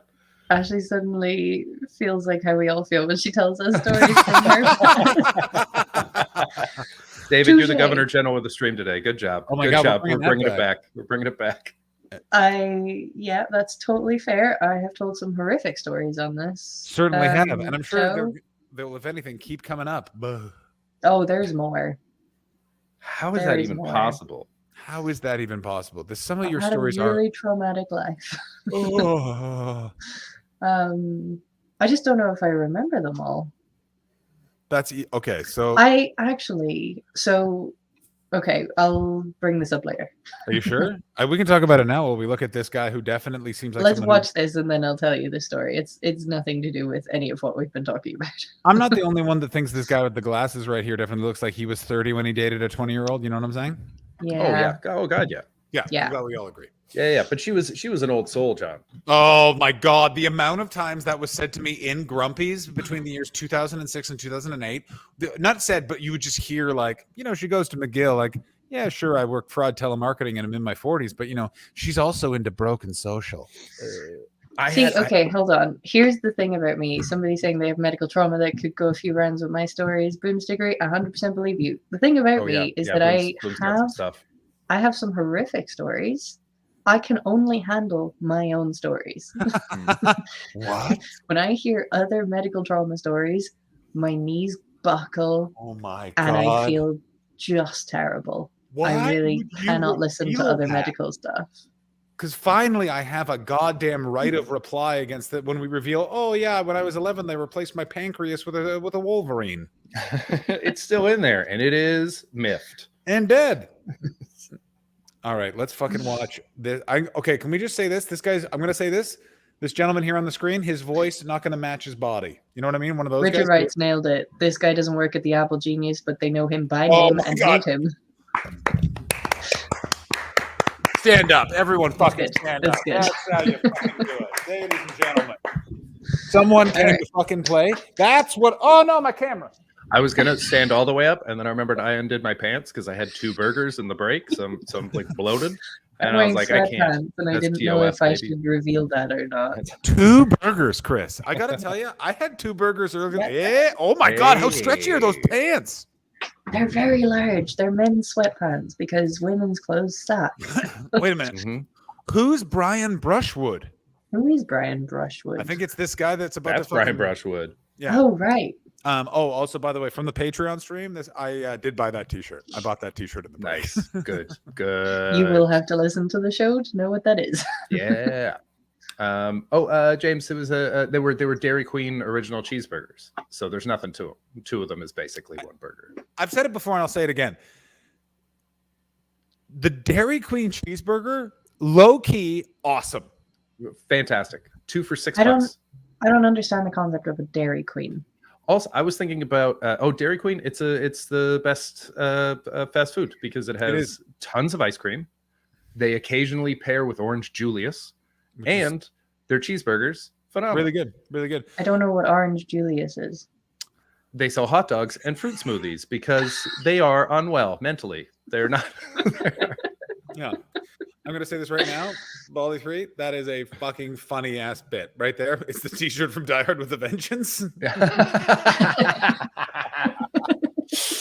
Now you're gonna want that T-shirt too. Nope, do not want that T-shirt, Ashley. You have not seen that movie. Nope. I do not want that T-shirt. No one wants that. Die Hard with a Vengeance. It's the sandwich board he wears when he goes to Harlem. It's how he meets Samuel L. Jackson. Yeah. Yes. Samuel Jackson. Yeah. Oh my God. People don't like Die Hard with a Vengeance. I think it's the second best one after the original Die Hard. 100%. Die Hard 2 is just the same movie, but in an airport with some great scenes, but it's very silly. It's silly. Die Hard with a Vengeance is great. That's one with Jeremy Irons. Oh my God. And the most unnecessary sex scene ever, followed by the best Samuel L. Jackson just laughing at someone, which Samuel L. Jackson low-key is one of the best at laughing at thing. He's very derisive.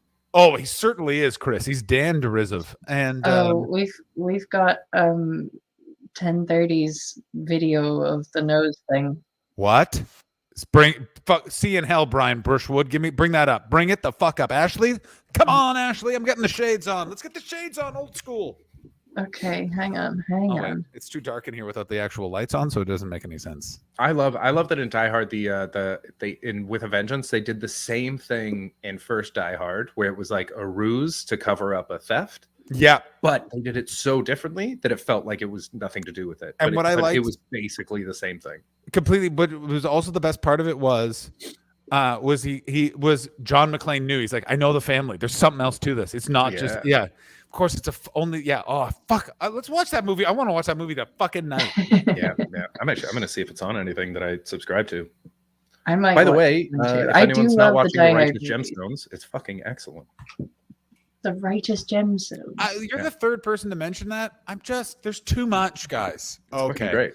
Oh, Okay. okay. So All right. 10:30 is recommending that I mute the audio. That's good because I was hearing it and it was very, very loud. 10:30. I already do not like how still your face is and how subtly wide it is. Also, can I just say this in terms of TikTok recommendations? That the one that says from Valentino, the woman who's just topless. There is just a vibe there that looks like the footage you see on the news about something they found in a Ukrainian village. Am I crazy or not? Yeah, that's very much like a proof of life / Yes, that's exactly what it feels like. Yeah, proof of life / it's something. not great. Yeah. She's got the same lighting as me though.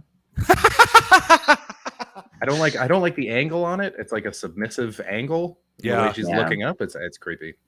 It's very creepy. Okay, I'm gonna press play because it's probably quite short. I think it is. Yeah, it's like 6 seconds. Okay, go ahead. Oh god.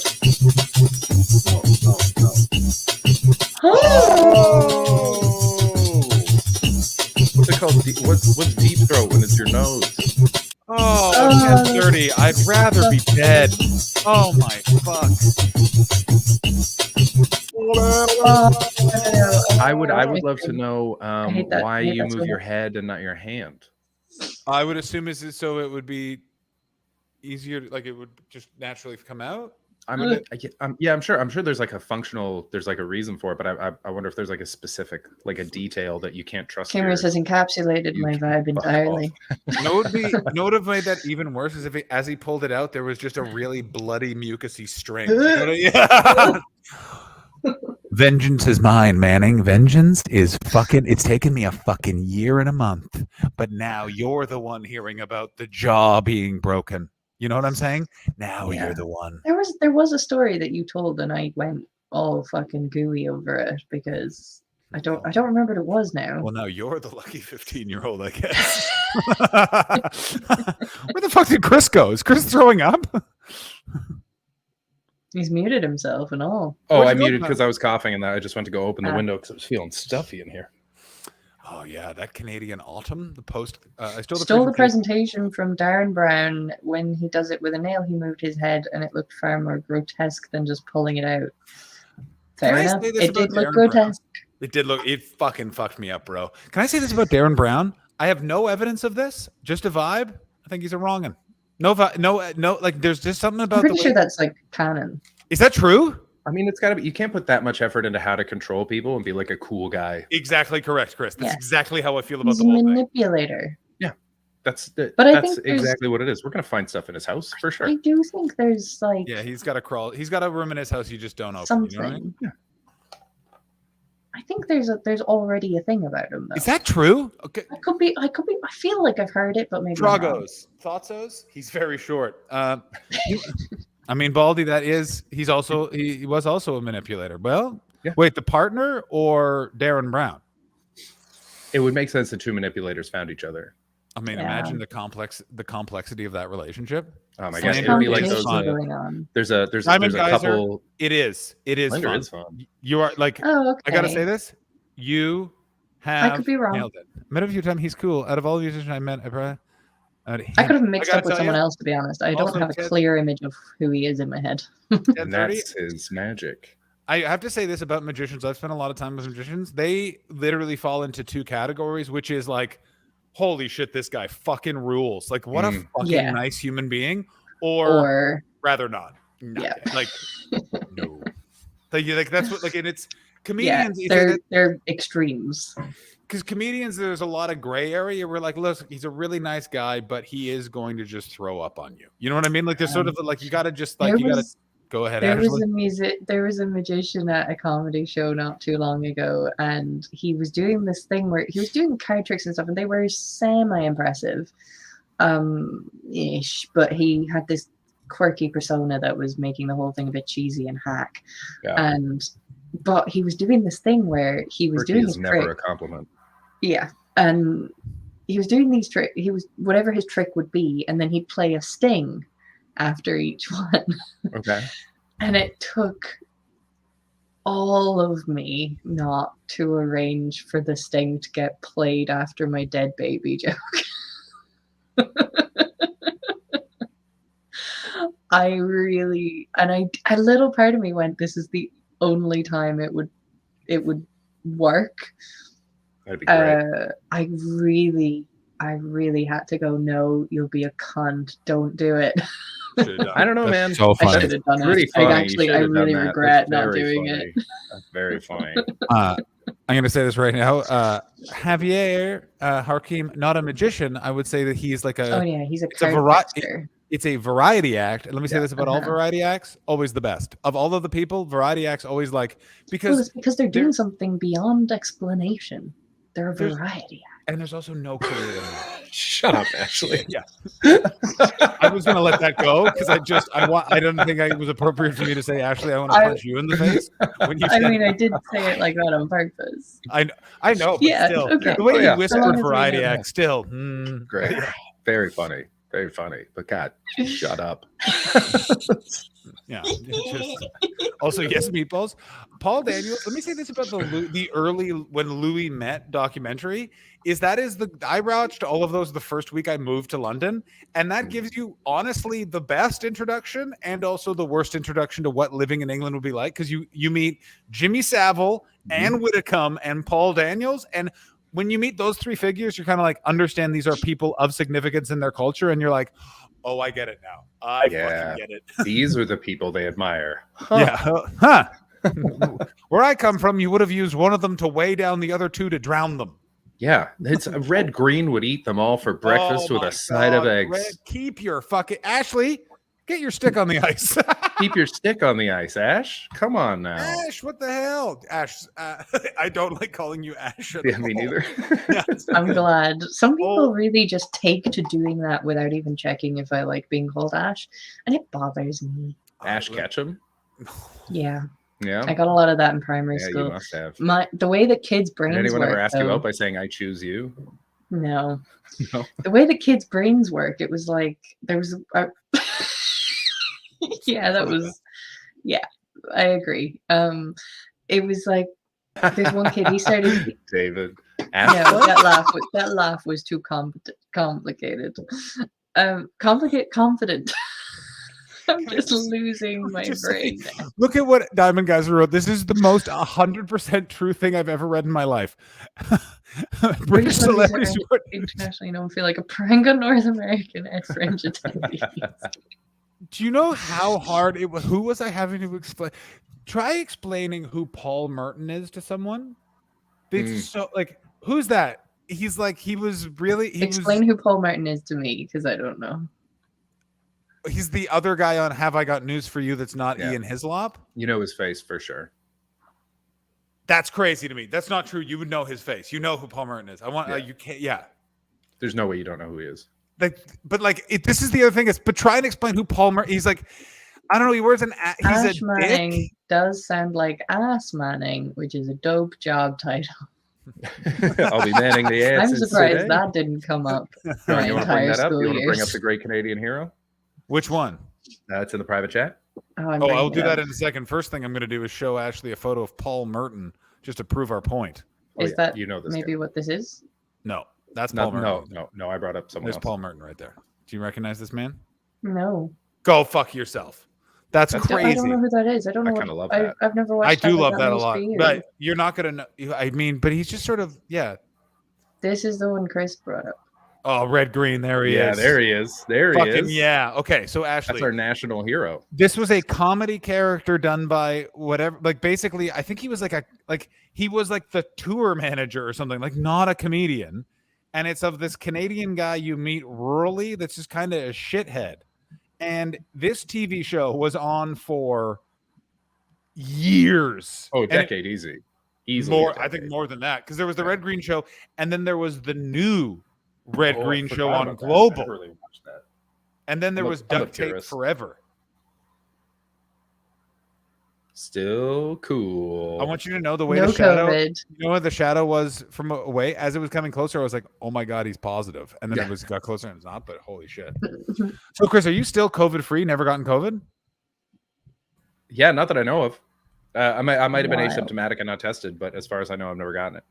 You might be one of the only people. Oh no, my parents still haven't gotten it actually. My question is this: how the fuck? And it's just because people didn't test. Did people not get more COVID at the Edinburgh Festival? Because no one tested. Oh, people didn't test. Yeah. Everyone got it. Everyone got it.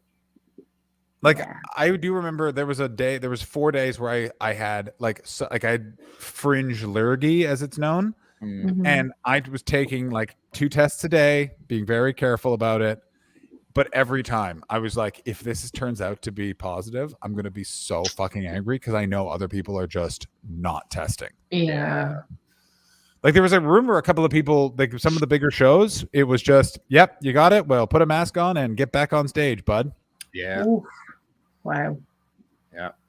Which, when you know anything about England, you're like, yeah, that makes sense. So yeah, Red Green was this show, and literally all it was like he would try and fix something with duct tape and then talk to his weird nephew who was a nerd, and that's it. Like I can't. How do you describe the show? It was like a sketch show. It was a fishing lodge.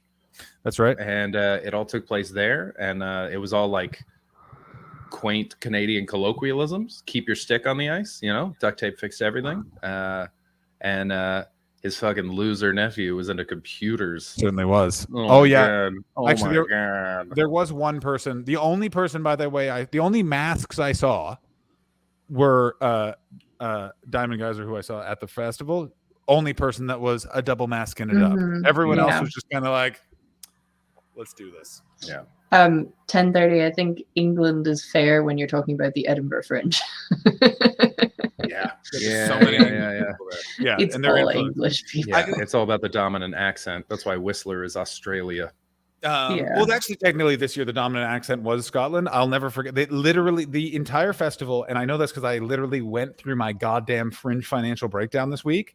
Like I remember looking at it at the beginning of the month, just being like, "We're fucked." Like you got to that first Wednesday, and I don't know how everyone else is, but there's people who ran Fringe shows in the chat, but it was literally like, "We're doing well. We're doing well. We're doing well. You're fucked. You're fucked. Guess what? You're fucked. Fuck you. Fuck you. Fuck you."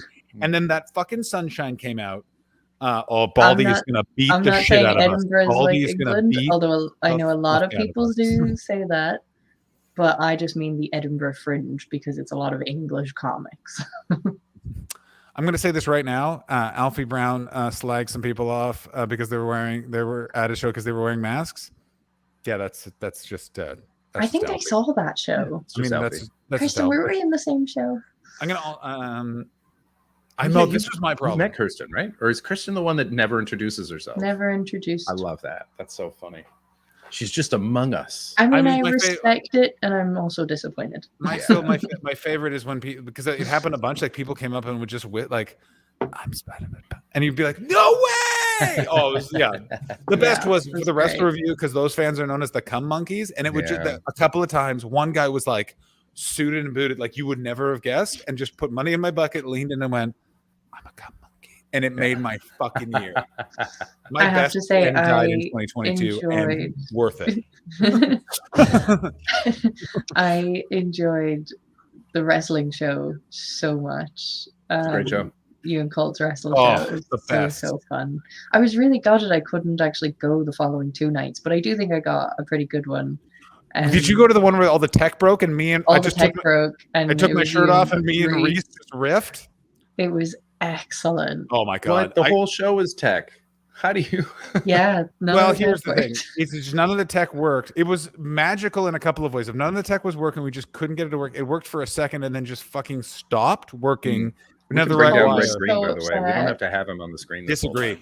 Also, I want you guys to know that for the last about 2 minutes, I've just had 2 cats just staring at me. Just going to sing the song. Yeah. Sing the song. Sing it. Meow.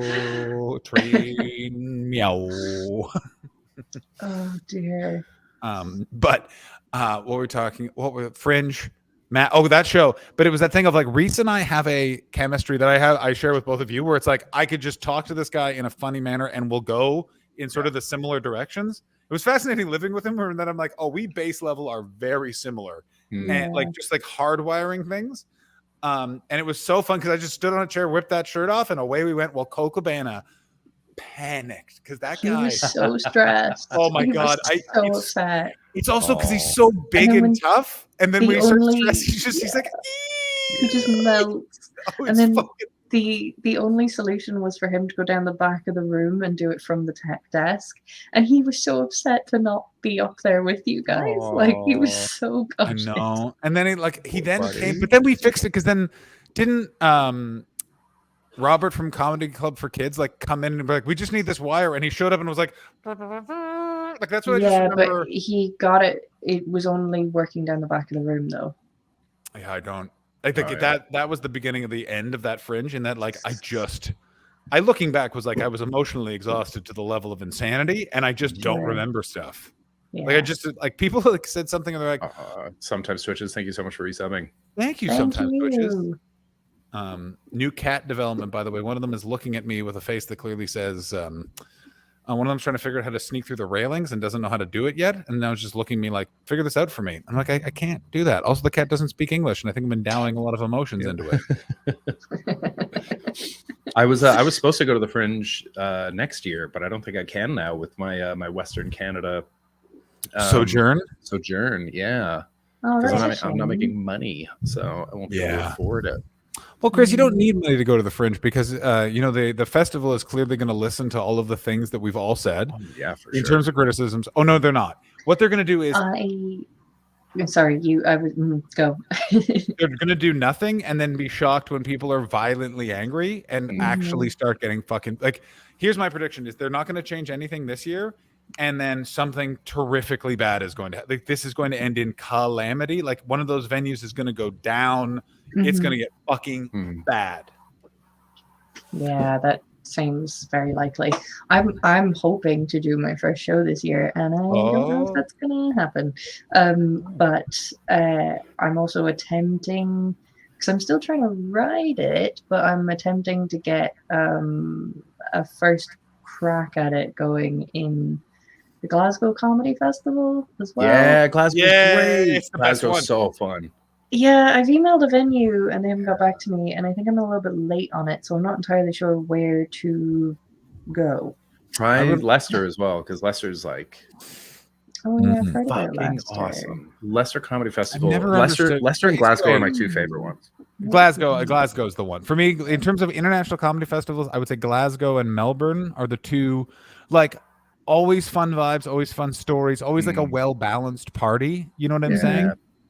Oh yeah, absolutely. I have never been more drunk at a comedy festival. The Glasgow Comedy Festival, it gets Leicester is already closed apparently. gross. Oh well. I love Leicester. I've had so much fun at Leicester Comedy Festival. Every year I go. I went for like 9 years in a row. I had a fucking blast every year. And it's nice. They want me back. The last 2 years they've emailed me and been like, Chris, are you coming? And I can't because I'm away. But it's nice. It's nice to feel loved, you know? Yeah, that's nice. I mean, yeah. I wonder if I'm doing the Leicester Comedy Festival. Please watch my social media. There might be an announcement coming soon about something. Ooh, if Edinburgh gives me an award, that would be dope. Apparently, I was longlisted for one of them a couple years ago. Oh, very nice. Yeah, that's I exciting. just want to do a show, and I don't really know how to go about it, and I'm stressing, and Here's I the don't first even thing you know need if to I know. can. None of us know what we're doing when it comes to that. Yeah. Like anyone who's like, you do this, this, and this, and it's like, no, you don't. You don't do that. You don't know what you're talking about. No. Yeah. Every time I think I'm getting somewhere with writing it, I then feel like I have no idea what it is anymore. And that's probably normal. Yeah. But I also know that I have none of it written. The beauty. Well, it's what month is it? October? No one does. Yeah. Don't worry about that. No one does. Actually, no one I got to until do. March. I have to do a and new. that's early. I have to do a new hour in March in Adelaide, and I'm working with someone on it, just because I need like the help, and I'm sending I have been building hours like every year with the exception of COVID since essentially 2014, and I know exactly the feeling you have. You just have it every year. You just go, I know. I'll just learn the piano. Like it's just like I have nothing. I have nothing, and I'm bad at this, and I'll never be good at it again. Yeah. And then you just write jokes, and it's fine. Yeah. Like it's one of those things where I was super stressed on Friday, and I hated doing stand-up because it's also the annoying thing. For podcast listeners, 10:30 said I could teach you the nose thing if you're 5 minutes under. 10:30, you know how to fucking prepare for a festival. Yeah. But yeah, it's just, and also then you get to enter the next phase, which is really annoying, which you probably have never experienced before, which is you have to work on the material at doing stand-up. While when you know you have material you could just do, and would kill, and you'd be fine. And you have to go, no, I have to get a 6 out of 10, and then just really razzmatazz and hope they book me back, because this is how you make the lion's share of and it sucks. Yeah. But then also you're at the Edinburgh Festival in Melbourne, and you're not one of the people that's like that first week that looks like this. How's it going? It's fine. Yeah. Like I'm really enjoying I think it. if I do get to do the Edinburgh Festival, I don't think I'll be doing a full run. I think I'll probably only be able to do 2 weeks. That's fine. That's healthy. Yeah. I mean, they're like the doing the whole month really Sam feels Campbell like won this year, and he only did 2. He only did 10 days. Yeah, it feels like the old boot camp. Fucking, I have to suffer to succeed, and to a degree, you got to see what you're capable of. And so, I've never really not every year. It's stupid. No, I don't know if I'll do the full month again. I've never really felt like I'm in the position to force myself into that anyway, because I just know that it's not feasible for me to do a full month. So I can't do it. I might do it because at least I used to. It's been a few years now, so I might not. But also like people buy. I make money. Not a lot, but I make money at the Fringe, and so if I go for less than a month, I won't. Yeah, that's fair. So I'll probably do one just for financial reasons, but I'd love to do like if I still lived in London, or if I could like rent a place in Glasgow and just commute every fucking day. Oh my God! I'd probably do 10 days or 2 weeks or something and just fuck off. I will say the benefit of the 2 weeks, and this is what I learned, is also in terms of we're becoming, everyone needs a special, you're just pumping out albums, and the thing the Edinburgh Fringe definitely does is you walk out with a fucking, like, no matter what it's like at the beginning of that month, it will be polished and solid by the end. And no, but yes. Yeah. It's not, even if the jokes don't change, your timing does. Yeah. Your delivery gets better if nothing else. You know how to fucking roll it. So it's also, I'm not allowing the Troggies to name my show. My show already has a name. Everybody, I would love pun name suggestions, because I got nothing again, by the way. David Hoare, are you in the pun chat? name suggestions and have fun with them, but I already have a name for the show. Ladies and gentlemen, I have my first 2 shows named. John Hastings in a pun. Please submit on the Discord. Funniest one wins. And you got it'll literally be on a poster. David Hoare won last year. You have any ointment? What if it's John Bastings and it's just just busting the fattest load all over, and that's what it's written in, is just jizz. All right, can we just we can't have both of my podcasts to become themed. We have to stay off that is the Wrestler Reviews corner, and we are not stepping toe in there. We are well versed in jizz stuff. How many times have you told stories? There's a story of you punching your partner when you come. There's a story of you wanking in a botanical garden. A woman sucking her own juices out of my beard. Ashley, I said it before and I'll say it again. I punched, then came. Not at the same time. Punch, came then. It's not an important distinction. Control C, Control V. Oh, that's great. David Hoare. It's not there yet, but we're getting very close. That's good. That's a strong first volley. Yeah, that's pretty good. You should just call it Jizz Punch. The second defrosted burrito. I mean, I might call it Linoleum City, just because there's a store in LA called Linoleum City, and I just love it so much because it's like a square mile, and they only sell linoleum. And one time when I was really bored, I walked in there and went, "Hey, do you guys just have linoleum in there?" And a customer service representative went, "Yep, just linoleum." That's great. John Hastings stings. Hey, John. I mean, I came, I punched. I don't understand why I'm divorced. I mean, again, I don't not love that, quite frankly. That's great. David should just name everyone's shows. Sure. Yeah. Yeah. That's a rule I would maybe agree with. Okay, I feel like we're all starting to hit a wall. That's right. We've been talking to each other for 4 hours. For 4 hours. Yeah. We've with a break in between where I ate 2 burgers and Ashley ate 2 burritos, and John got rid of whatever food he had in his body. I know. I had a full salad. I had a haircut, by the way.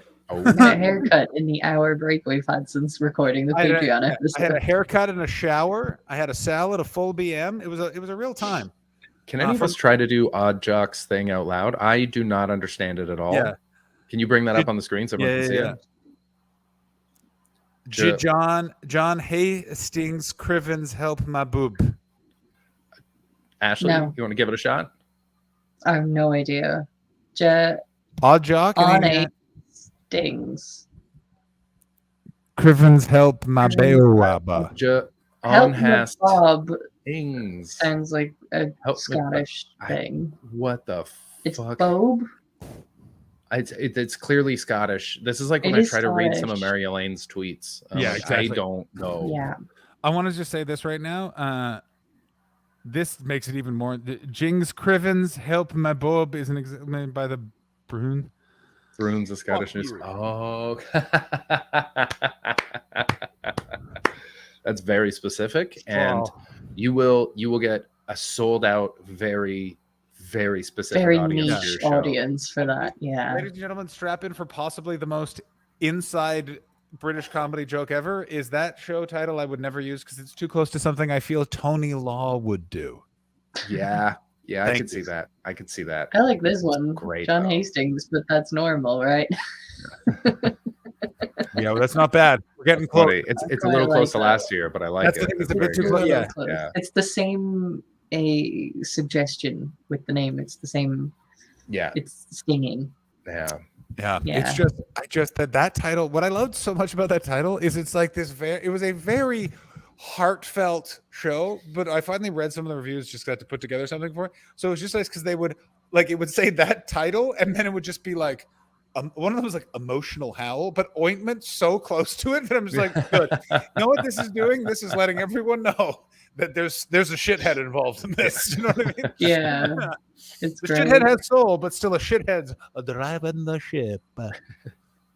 Also, can you hear that cat? Because there was a cat that's just I can hear it sort of echoey in the background. just is silent all day and now just having a fucking meow, bro. Hey, you gotta get it out of your system. You certainly do. We do have an excellent Patreon episode for you guys.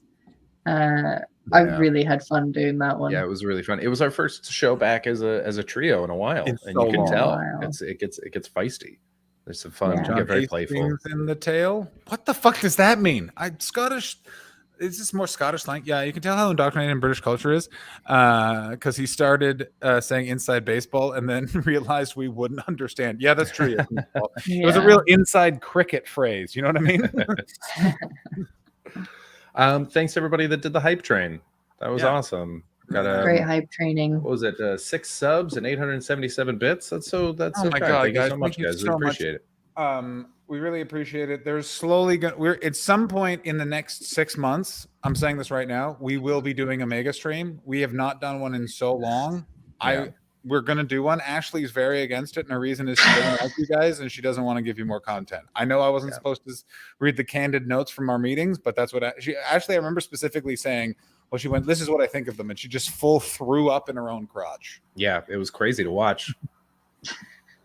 Ashley, thoughts? She made eye contact the whole time. Yeah. I mean, you've The voiced my thoughts.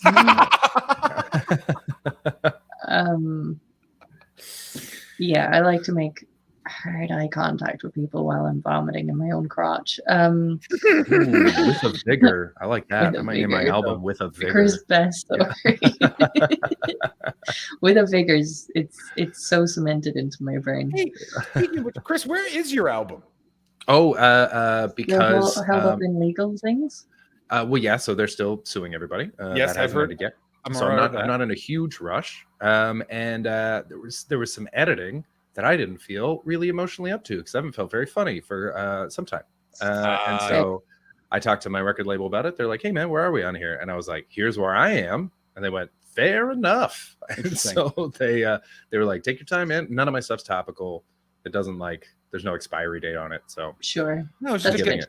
It was just a Give it a good while. hour. I just remember listening. I literally bought a coffee and sat on the stoop of a bank and just listened to the whole thing on a Sunday morning in Melbourne. I remember I finished it. And it was like that nice satisfying thing when you're listening to a friend. Oh, Go ahead, I'm so Ashley. sorry. I just no, I want to hear the end of this compliment. How dare you, Ashley? No, Ashley, go ahead. Ashley, go ahead. Fuck you, Manning. finish your compliment and then I'll No. say the thing. No, you go now. Gone now. It's over. I thought of a show title. Crotch bomb. Go ahead. Do you remember you? I remember you telling me about the wrestler Sting. Of course. And how it was, we had some joke of, I don't know if this was from it was Stings all the way down. Was the thing. So what if it's John Hastings all the way down? Actually, kept taking the mask off. Of course, yes, yeah, I do remember this. Yeah. Like, I mean, I gotta say, in your brain, that seemed like that was real good, and I gotta tell you, really good. And as I said it, I was like, no, it's not very good. Oh, there's nothing better. I knew exactly what was happening. I have been used so many times, and there is nothing. You feel no more naked than when you hear. You're like, we did it, and then you get to right here, and you're like, I'm a fool. Oh, yeah. I really enjoyed the thought, though. Oh, of course you did. You must have been feeling great, and then no mas. Was that something we made up? Yeah, we were Stings talking all about the way down. Stings all, I think so. Yeah. Okay, it Yeah, wasn't 'cause like it's- if that was like a canon thing in wrestling, that No, would no, have been no. a great show title. Yeah, no, that's. I mean, I'm not afraid of doing something very like violently inside, but that's real inside baseball. You know what I mean? Yeah. Wild stuff. A great No. show title in a world where that made sense. Speaking of show titles, guys, if you have show summaries, show title suggestions, please throw those in the Discord.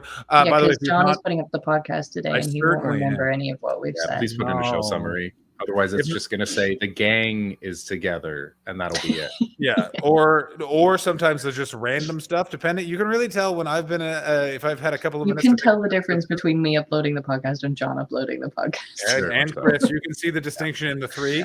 There is such a distinction. Because there's a couple where I just We have such different styles. jazz. There's some stuff in that description that was just nonsense. Yeah, I changed a few of John's in the past. I went back and I was like, none of this even makes any sense. Right? I started doing a thing, and I don't know if anybody picked up on it. It's nearly, I know that a lot of our viewers maybe don't go and look at the podcast descriptions because they don't listen to the podcast, but it's fun to just go and look at the descriptions, I think. I started doing a thing where anytime one of you is missing, I just made up wild reasons for that in the podcast description. Here's the even funnier thing. I've done that as well. It's a lot of fun. There was one that I didn't put up, but one of you was gone, and I just wrote your eulogy. I wrote about how you died like violently and crazy, and then I was like, this is probably actually not a good idea. I think you should have done it. No, it was like literally like Paul had. I think Paul was was okay on death's door, so it was one of those things where it was like it was oh, too close to home for I'm you trying at to the turn time. my sadness into humor. No, it's just the sadness. Didn't work. The Didn't work. sadness. Okay, I just You made ever- myself sadder. I know. Do you ever have that when you're like feeling really low and you try and pep yourself up, and all it does is like, well, now that this is over, there's just no more joy. I'm just like, fuck. Yeah. I remember having a cookie in Las Vegas when I was there the week after Paul's funeral, and I remember like, this cookie will make me feel good. And I remember eating the cookie, and then my brain went, and now you can't have another cookie for 24 hours. And I just went, what the fuck? Have you ever had it where you're in a bad place and you're with people and you try to like make a joke and your idea of levity has shifted so far off? I had it at a gig once. I had it on stage where I was in a really, really bad place and I was trying to do stand up about it. I was trying to like lift myself out of it by making it so ridiculous that I felt this way. And the whole room was just like, are you okay? Yeah. Like two of the comics came and walked me to my car afterwards because they were just like, we're really concerned about you. Wow. Do you have a recording of that set? I'd love to hear it. No, I don't. But I That would remember be it was excellent about Patreon like having suicidal thoughts. Oh yeah. Yeah. But I really remember thinking it was funny. Yeah, you think it's so funny, and then you come back and you're like, whoa! Like after the divorce, I wrote some jokes that I was like, oh yeah, this is fun stuff, and read them out to a friend of mine, and he was like, never say that to anyone ever. It's like, cool, I don't know. Oh, great. The weekend of my divorce, I was in a Zoom comedy competition that was supposed to be live, and they just like I assumed it wasn't happening, and then I got like a Zoom link in my email, and they're like, "So we're starting in 10 minutes," and I was like, I think I was like fresh from crying, and I was like, well, I guess here we go. And all of my jokes just reminded me of my marriage. Yeah. Because like a bunch of my stuff was about that, and it was just like about planning a wedding. And then I just like did a joke, and I went, "We're divorced now." And I remember I heard someone go, "Oh," like on the Zoom recording. I remember they were like, "Who knows who's going to win?" And I remember I said like, "I'm last." I was the bottom of it was the finals. I remember I said that into the microphone, and the guy went, "Hey, it wasn't very professional that you called that you're going to be last." I was like, "Buddy, I bombed. I knew what was happening." And he's like, "That's," but he still gave me $50. And then the next week, that comedy club went out of business. Nice. So now who's sad, bitch? All right, I'm calling it, ladies and gentlemen. We're ending. We're fading a little. We're ending early, but it was what a banger. We had a hike, 1 hour 54. I think Cat stared at us. I don't know anything else that happened. Yeah, no, I don't remember any of this. Fill in Give the him stream summary some- in the Discord, guys. We need you now more than ever. More than ever. We will see you. me too. I need you more than ever. I don't know if I'll be here next week because we're heading into a recession and I'm a stand-up comedian. We'll be off on my first cruise. My first cruise ever. Yes. I will more than likely try and secure a guest for next week, although I'll be kind of busy this week. Yeah, I mean, I can take a look. I'll be here. Yeah. Chris will be here. Okay, so long as Chris and I are here, then it's all good. And if we get a guest, we might get a guest. Yay. See you next week, David. David, see you next week. David's our safety guest. John Tastings, the bottom, the barrel. What? John Bottom of the Tastings, the barrel? bottle of the barrel. Tastings, the bottom of the Not your barrel? best work, David. It's not your not best the work. best. It's not the best. Hi, Ella. I mean, that is true. That's a great way to look at that, Steve. I did make a comedy club go bust. That is a bad gig. Ladies and gentlemen, who are we rating? Ashley, do you want to set up Who's that old playing with rating? their mic? Oh, me. Sorry. Yeah. Stop that. I was fixing You my were my giving mic out stand. to John earlier about breathing into his mic, and that was 3 times as worse. Yeah. So Well, John was wrong. Chris. I was also And now wrong. you're wrong. Chris. Yeah. Chris. Yeah. Come on. Oh, Come on, buddy. What is, hey. Oh, All right, no. we're You're not gonna- going. you're not gonna Crosby me, are we? go. Oh, Yeah. Well, yeah. You're being crowd. You used to be this guy, but now. Oh, I do He's have the disappointed. mustache and everything. Ah, shit. I feel like David Crosby would compliment you on your mustache. He's definitely a guy that likes other mustache guys. You know what I mean? Like, also, by the way, as a truck guy, other people in the truck sometimes wave at me, and I really like it. Okay, I've got to set up to raid. My gut is huge. Ask Oh, him lovely. about his position in the early porn industry when we raid. Yeah. Okay, this is the outro video. It's a woman talking about sex. We love you. Bye. That's all. Penis into her vagina. That's all.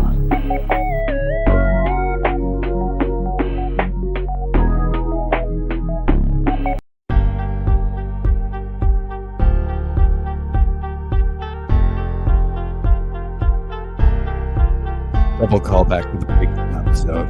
Double callback.